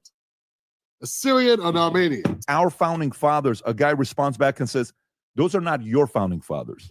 Guy posts a picture of the Shah of Iran, says, that's your founding fathers. So funny. But that tells you what, a part of this, there's nationalists and there's white nationalists. White nationalists, Vinny, don't want people like us here. I know. They just don't. White nationalists are a very different model. And let me share something with you guys. It's like he's bringing up a point that I brought up with him, but when I brought it up, he acted like he didn't know what the hell I was talking about. And I was talking to Pat Bet-David, and I said, hey, I can't say this guy's bullshit. Black people are 13% of the population, 50% of the homeless population, and this snake oil salesman reduces the causes down to some quick-fire bullet points on his Anthony Robbins try harder chart. It does for those who don't work, for those who don't read books to learn ways to improve, for those who feel the world owes them something. All these things, for those who complain for a living, for those who have a victim mentality. So these guys always make it seem like if they did something, everyone else can do it. They also leave out all the people they've effed over in the process. Okay, so I went at him, right? But he did respond. And that's what he said. So you think your mindset is helping your community. Your last comment, they've always leave out all the people they've effed over in the process. I interpret that as the only way to make it is to the top is to screw people over. Then Pat Bet-David, he goes into this thing, he says, as a Middle Eastern who grew up with a father who worked as a cashier at a 99-cent store in Inglewood, I could easily bought into the same mindset that you're selling. He says there are a lot of similarities with my culture and yours in constantly playing the victim role. Yeah, he said black people play the victim. I say, now you really don't want to play to have that conversation. All people play. Do we need to talk about discrimination? You and I both know how discriminatory Middle Easterns are to darker skinned people. Let's focus on your simplistic version of achieving success. You lack context and you know it. He says, wow, that's where you go. Got it. The moment you started insulting, you lost me. Good luck to you. No, Pat Bet-David, you lost me when you started talking with the conservative talking points of the average white bigot. And now he's sitting with his other Middle Eastern friend, whatever this partner on his podcast is. And they're talking about how there's a segment of people that are on the right or that are Elon Musk supporters. Because this is all really about Elon Musk wanting the H-1B visas. And Pat Bet-David is in a club of people that want to help welcome over the people for the H-1B visas. Along with Vivek Ramaswamy, because that's a squad. That's their crew. Just hilarious, guys. As go back to Iran, deport Elon back to, what do you call it, South Africa. Because he has no problem looking at racism for what it is, discrimination, and just basic bigotry. He has no problem identifying that when it's him. When it's Elon being told to go back to South Africa. But see, he don't really care about discrimination. What he cares about is helping Elon Musk in this debate, helping Vivek in this debate. And he knows that Trump wants the debate to go through. He wants the H-1B visa thing to be encouraged and expanded. Not that it benefits Black America. Not that it benefits Black workers. There have been studies that have been done how immigration, whether it's illegal or whatever immigration, for some reason it always hurts Black Americans. That's because we're the last on the totem pole. And people just move into the totem pole above us. And we move down, no matter who it is. And that's because of discrimination. It's not because we don't like people. It's not because we got a bad attitude. It's not because we don't work hard. But that's what Pat Bet-David was selling. He was saying, you have a victim mentality. That's why you can't get ahead. And he summed up what he thought black people were. Yeah, in fact, what he just said there, I thought was kind of interesting. I wonder how many black people work for him. And I wonder if they knew their tweets out there. And I wonder if there's any lawsuits pending against Mr. Pat Bet-David. Because he very clearly said that black people have a problem culturally. Deport Vivek back to India, His right? parents. And He was born you here. make those types of comments. All right, I don't think that's majority of America. I think that's less than 5%. That is the far of right. America. Yeah, that's the far right. Ultra-nationalists. And that's the far. He said less than 5% of America are opposed to H-1B visas. Nah, that's not true at all. Just like it's not true, a lot of Americans are opposed to the open border situation, the lax border of Joe Biden. That was the majority of Americans, Pat. One of the main reasons why Kamala and Biden lost the election. Obviously, far more racist people in America than just 5%. I mean, take you, for instance. A guy who's afforded all these rights in America that black people died for. He gets to come over and enjoy them. And what does he do? He says black people have a culture problem. We see ourselves as victims. All right. And the far left wants open borders and let everybody come in here. Let's legalize everyone. The far right wants, if you're not a white nationalist, get the hell out of here. Does that include black people? Because we're here. Because you told me it was a victim mentality when you were selling this. You just got to work hard. You just got to do this and put yourself up by your bootstraps. When you were giving me the same song and dance that you give, that rich white people been giving poor white people and black people since the invention of whatever. Back when they were discriminating on black people and were writing into the deeds. That whole H-1B visa debate between the Trump supporters, the far-right Trump supporters, and the immigrant Trump supporters is so refreshing. I love it to see them rip each other apart, you see? And now these guys who've been telling black people get over the victim mentality, now they're saying, oh, it's some bigots on the far right who don't like anybody but themselves. Oh, really? The white homeowners and the far right was calling these guys the model minorities to disrespect us and say, see, this is the right way to do it here in America. It's nothing to complain about. Everybody gets an opportunity. Now, these guys taking all of the opportunities allegedly from the blonde hair, blue-eyed, good old blooded Americans, and now they complaining. Ooh, this is great. Could not sell their homes to black people. There were white people like you, Pat Bet-David, that were still saying, put yourself up by your bootstraps. Even when they said if you sell it to a black person, the deed is void and we get to take your home from the white person. So we had black people who had to get their white friends to buy the houses. Enjoy it. And then sign them over to the black people. Senator Cory Booker talks about that's how him and his family got into New Jersey. The problem here is you as a consumer not knowing the position of the individual before they say it, and you think everyone is in that position. They're not. Not everyone's in that position. He's going to go back to his dad. His dad worked at the dollar store. Hey, Pat Bet-David, who owned the dollar store? I remember when I was in IT, man, and I was in between jobs. Patrick Bet-David, man, this man is he's of small head descent. Forget all that Middle Eastern nonsense. That's Pat Bet-David. Boy, you know who you is. And I was just tired of getting turned down for IT positions, right? So there was a video rental store across the street from where I lived. It was owned by I want to say a Korean man.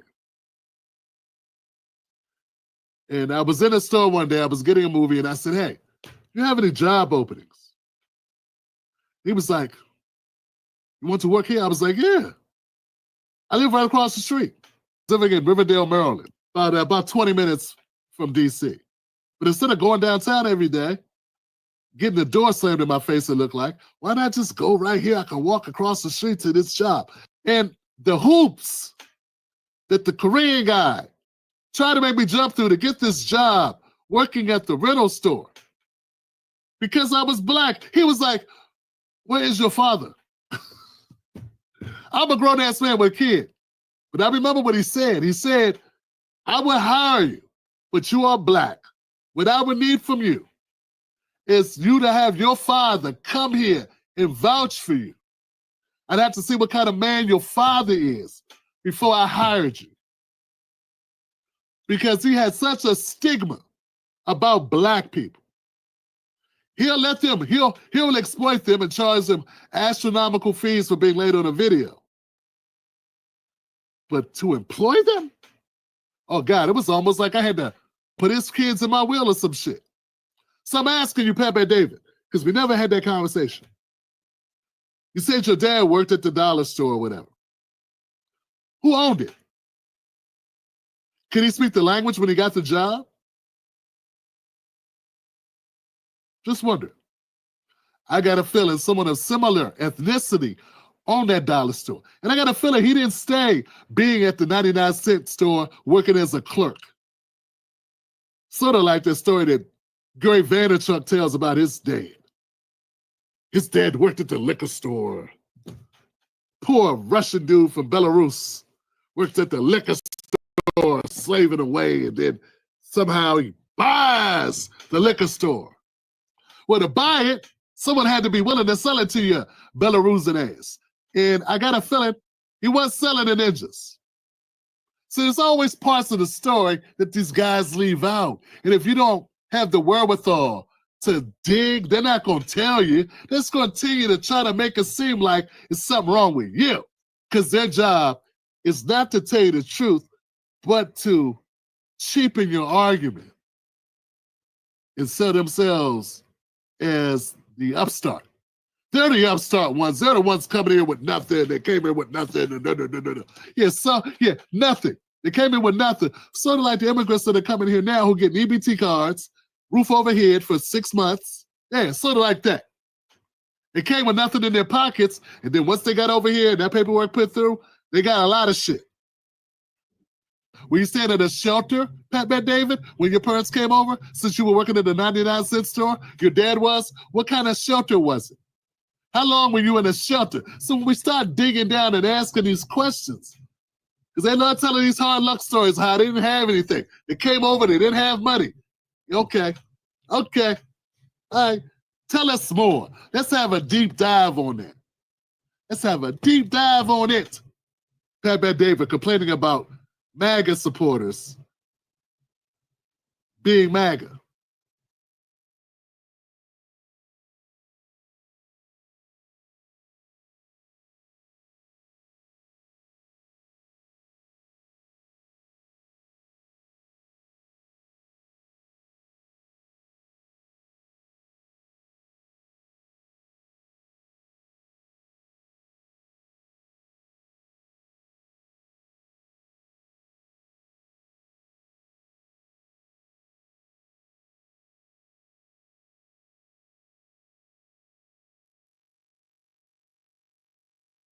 And while I was at the cake shop at Sweet Extravagance Cake Shop, make sure to visit that on Highway 9720 Highway 6, Missouri City, Texas. If you live in the Houston area, come get you some great cakes and treats from there. And while I was doing that, I came upon a live stream. I said, "Oh, let me go ahead and record, a clip of this," because they was discussing, FBAs. Now, this woman is a African immigrant. And she definitely, made some interesting, points of view and things about FBAs that's just kind of ridiculous. But we need to explain to people like her what's really going on, why some things are being said about gatekeeping or anything else we were saying. Let's go ahead and check that out. The dislike and prejudice comes from people who have not been able to travel and to visit and to have an open mind when they meet people. And so that's where a lot of the problems come from. Because they haven't traveled, they haven't saw the world outside of America.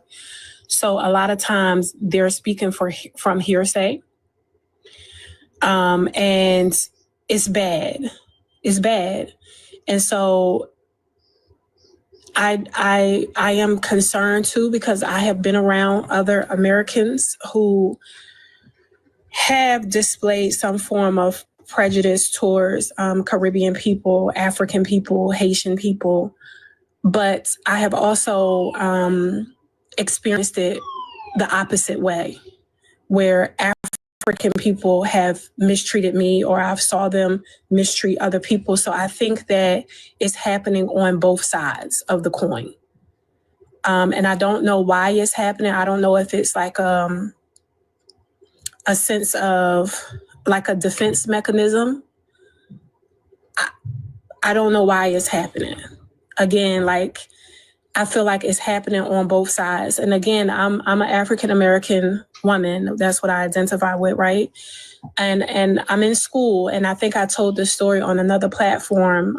Majority of my class of women are African women. And just like you guys feel like you're mistreated or people have like, are not like fair to you guys, when I go to class every day amongst African women, I am mistreated every day when I go. Every day I go. And I'm sorry about that experience. I know there are some people even on our, on our side, Africans and Caribbeans, there are some ignorant people. So, That's why I'm saying that I think that we have to take accountability on both sides, because it's happening on both sides. All right. It's a lot to unpack and respond there. First and foremost, she mentioned about, a lot of Black Americans, they haven't traveled. And because they haven't traveled, in her mind, that people are ignorant because they have not traveled. Let me tell you something. The majority of Americans don't hold passports. I'll just be honest with you. I mean, that's proven. Majority of Americans. Just because you did not travel outside of the United States doesn't mean you're ignorant. Because you can go to a place like, for instance, New York City, and literally see the world in that one city. You will see people from all backgrounds in New York City if you have not traveled outside of the United States. That's really number one. Number two, what a lot of people are having problem with, and it's not just, what she's saying here, but it's the Fat Joes of the world, right? Him too, is that everybody's having a problem with FBA's, gatekeeping or protecting, our culture. A lot of people come over from the African continent and the Caribbean and say Black Americans don't have a culture. And if you know the definition of culture, that was the most dumb and asinine thing you could say. But there was one thing that they were saying about you don't have a culture that I figured out maybe they're right about. Not having a culture, I think they worded it wrong, is we were not gatekeeping our culture. Because you look at the cultures of the world, they don't allow people to come in and out of their culture. They don't allow them to come in and make millions and millions of dollars on their culture, or billions of dollars off their culture, and disrespect their culture at the same time. You understand? Like when you're actually protecting a culture, a Fat Joe would not exist. And for sure, if they are guests in the culture, people like Fat Joe wouldn't be sitting up here talking about, I'm going to say the N-word all day and constant disrespect, and have the nerve to say that FBAs are radical Black racist. If he really respected the culture, you understand? Because really racism has nothing to do with it.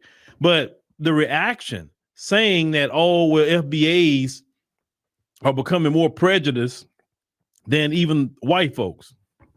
That is the most comical thing ever. Let's run down the list, shall we? Give me one nation on the planet Earth that FBAs are stealing their resources. Give me one nation on planet Earth that FBAs themselves are dropping bombs on anyone's nation. Give me any leader that FBAs coordinated to assassinate. when people have a perception of Africans and the Caribbeans in the world, it didn't come from FBAs. It came from the white media. Showing all that poverty and all this stuff and slums and all the most horrible parts of the African continent. That wasn't FBAs. FBAs still not doing it now. When FBAs go to the African continent, they're not trying to go show the worst of the worst. They're actually trying to go show the best. They're trying to stay in the best areas and show the best areas. And man, look where I'm at in Accra, Ghana. Look where I'm staying. Look how beautiful my house is over here. Look at this. Even now, Black Americans aren't traveling nowhere to show the worst of any place. So that conversation saying that Black Americans are being more prejudiced than the folks, no, ma'am, that's a complete lie. No, what y'all view as prejudice or view as hate or Fat Joe saying radical Black racist was bugging y'all to the core is that y'all cannot stand Black Americans defending our culture. You can't stand it. The reason people, are having some of the big issue with this, us defending our culture, is because they haven't been able to come in our culture for a very long time. And they can come in, they can dump their trash on our culture. For instance, if they committed crimes, they would say, oh, he's Black or she's Black. But when they did something good, oh, he's from Somalia or she's from the Congo. Oh, she's the first Congolese doctor. But if the same person committed a crime, oh, that's a Black person committing more Black on Black crime, right? And when we start saying, no, where they from? Where they from? And start saying, no, they're not Black American. They're from here. And people can't dump their trash on us anymore. That's making people upset. It's making people upset like Fat Joe, who wants to be a culture vulture and just leech off our culture and taking issue with us taking a stand about hip hop, because hip hop is a creation of FBAs. It's not a Puerto Rican anything. Now, they had people around him saying that Fat Joe was talking about, oh, well, Black people had their time. It's our time now, the Puerto Ricans' time. And yeah, it's your time in your culture, and go have all the time you want. But you not having the time in mind and ours as FBAs, no, sir. You have been hella disrespectful, and that just should seal the deal for you. Nobody should mess with you. Nobody should work with you. And you can put out whatever record you want to put out. We're not supporting it, because we're not supporting nobody that's coming up here calling us no radical Black racist. So that's what it is. It's a manipulative tactic to get FBAs to back down from being protective of our culture, and don't let them use manipulative tactics to get you to back down from your culture. Don't do that, because they using words that normally would trigger you, like prejudice, racist, xenophobe. They're using terms that, because they know Black people stand against that sort of thing, right? So they're saying that to FBAs because they're trying to say, oh man, we ain't trying to be that way, and go back to what we were doing before by letting anybody come in our culture, not gatekeeping our culture, not having to say so, us claiming what we have created, us acknowledging who we are. That bothers people, because now people can't say you don't have a culture no more. People can't run around saying you don't know who you are anymore. Oh yeah, we know exactly who we are, and we say it loud and we say it proud. It's just that simple, like any other person in the world with their particular culture. So it is bothersome, and maybe it's kind of scary, because now people gonna have to stand on their own 2 feet. See, if you'd have been a proper ally of FBAs, then it wouldn't be an issue or a problem. And correcting people and getting some act right is not hatred. It's just getting some act right, because nobody in Black America have ever said anybody in the diaspora is our sworn enemy. No, I mean, nobody in the diaspora would even think that. Just so we getting some act right, and we're gonna do that. We know who the ones that's caused us the most issue and trouble, and because we know who they are, why would you come over here? Those who doing it, of course, and be a thorn in our side. You're not even a stumbling block, but why would you be a thorn in our side, like just being annoying? Because the thing is, when Black folks give you that smoke, even if Black folks roast you, Lord, it hurts your feelings bad, and you can't shake a roasting. So this is the thing. It's a new day. It's a new time. Our culture has to be respected. We have to gatekeep our culture, just like any other group gatekeeps their culture. And I'm fine with that. If you're going to come into our culture as a guest, you're going to respect the culture. You're going to respect the people. And if you can't do that, you will be excommunicated out of our culture. It's just that simple. Just as much as you would do that to anybody else. Let me tell y'all something. One thing I know about the African continent is that they don't play with anybody coming to their countries, disrespecting their culture, disrespecting their food, their way of life, disrespecting their leaders. If you do something like that, the nation would turn against you, and they would be ready to get you on out of there, if not put hands on you. Okay, I know that's how the get down is. It's the get down like that in the Caribbean too. So why if it's okay for y'all to act that way when y'all feel disrespected, why is it that it's wrong for FBAs to say we're not even putting hands on nobody, but say, no, you're going to respect the culture, man. You're going to respect it. You're going to respect the culture and you're going to respect the people. It's just that simple. You're not going to come in and out of our culture. You're not going to dump your criminal trash or any scammy trash on our culture. You're just not going to do it. You're going to have to hold your own trash and deal with the issue yourself. Now, that's not being xenophobe or hateful. No. You see, people thought for a long time that FBAs is the culture you come to pick to get the pick of the litter from them, dump your trash on us. And we said, no, the trash dumping is over. The dumpster's over there. It's not over here. The picking and taking out of our culture, see, that's done.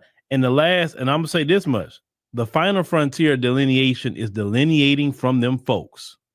Because I will say the FBAs, yes, you have been doing a great job delineating within the diaspora, maybe delineating with other groups, but you have not fully delineated from that white man. You're still letting him come in and benefit off our culture too. That's the final frontier. Is that break that, gatekeep that, because you can't gatekeep other groups, but don't gatekeep the main one who's been using us and abusing us forever and still doing it to this day. Y'all in the music industry, y'all need to start delineating.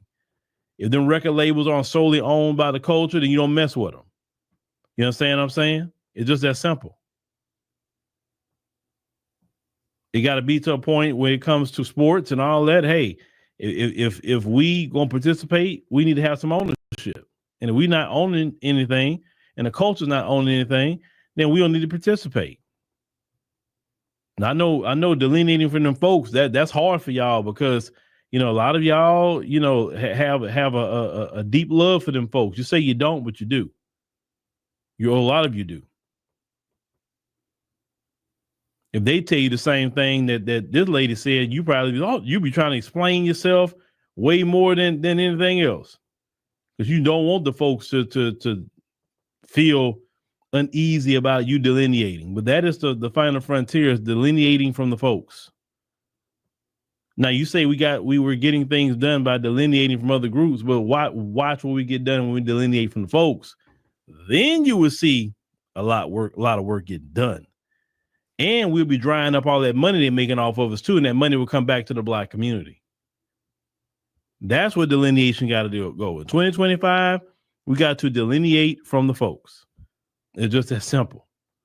But no one feels no ill will toward anybody in the diaspora. No, not at all. People in the diaspora is not our enemy. We never said that.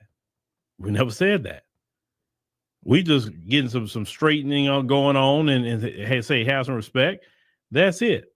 Now, those who are being disrespectful, yeah, you got some brothers and sisters out there it's going to handle them. And you got some brothers and sisters out there kind of take it kind of far in ways I would never take it, right? Some are upset by the disrespect because, you can't come into this country, become a politician and doing for your group only and then disrespecting us. Of course, they're going to be like, hey, I want them out of here. Hey, where Tom Homan at? That's why. You're being disrespectful. If you're going to become a politician, then you need to help out the people that made a way for you to get here. Because it wasn't for FBAs, nobody outside of white people would be in this country. I'm going to repeat that again. Without the fight of FBAs, nobody outside of white people would be in this country right now. And yes, all you other groups owe any success you have to FBAs, because they would have not let you come in here at all. It wouldn't been for what we fought for. And we got to put that in each other group's face too and say, hey, you only successful because of us. Remember that. And when and the moment we have been reeling ourselves back, we say we're only gonna focus on our business, our issues, our problems. Look how people acting about it. That's another thing. Y'all can't stand and we don't come to nobody's rescue. Well, we're not no superheroes. You fight for yourself. And that's another thing they're trying to use against us. Oh, you guys are being hateful because you want to just prioritize black people. No, that's not hateful. We doing no different than any rest of you. The rest of you only prioritize your group. We doing it with ours. That's it. And since people all say they better, they got more education, they don't commit crimes and all kinds of things people say, in relation to their culture over ours. Hey, go show us how it's done. Go figure. Follow me.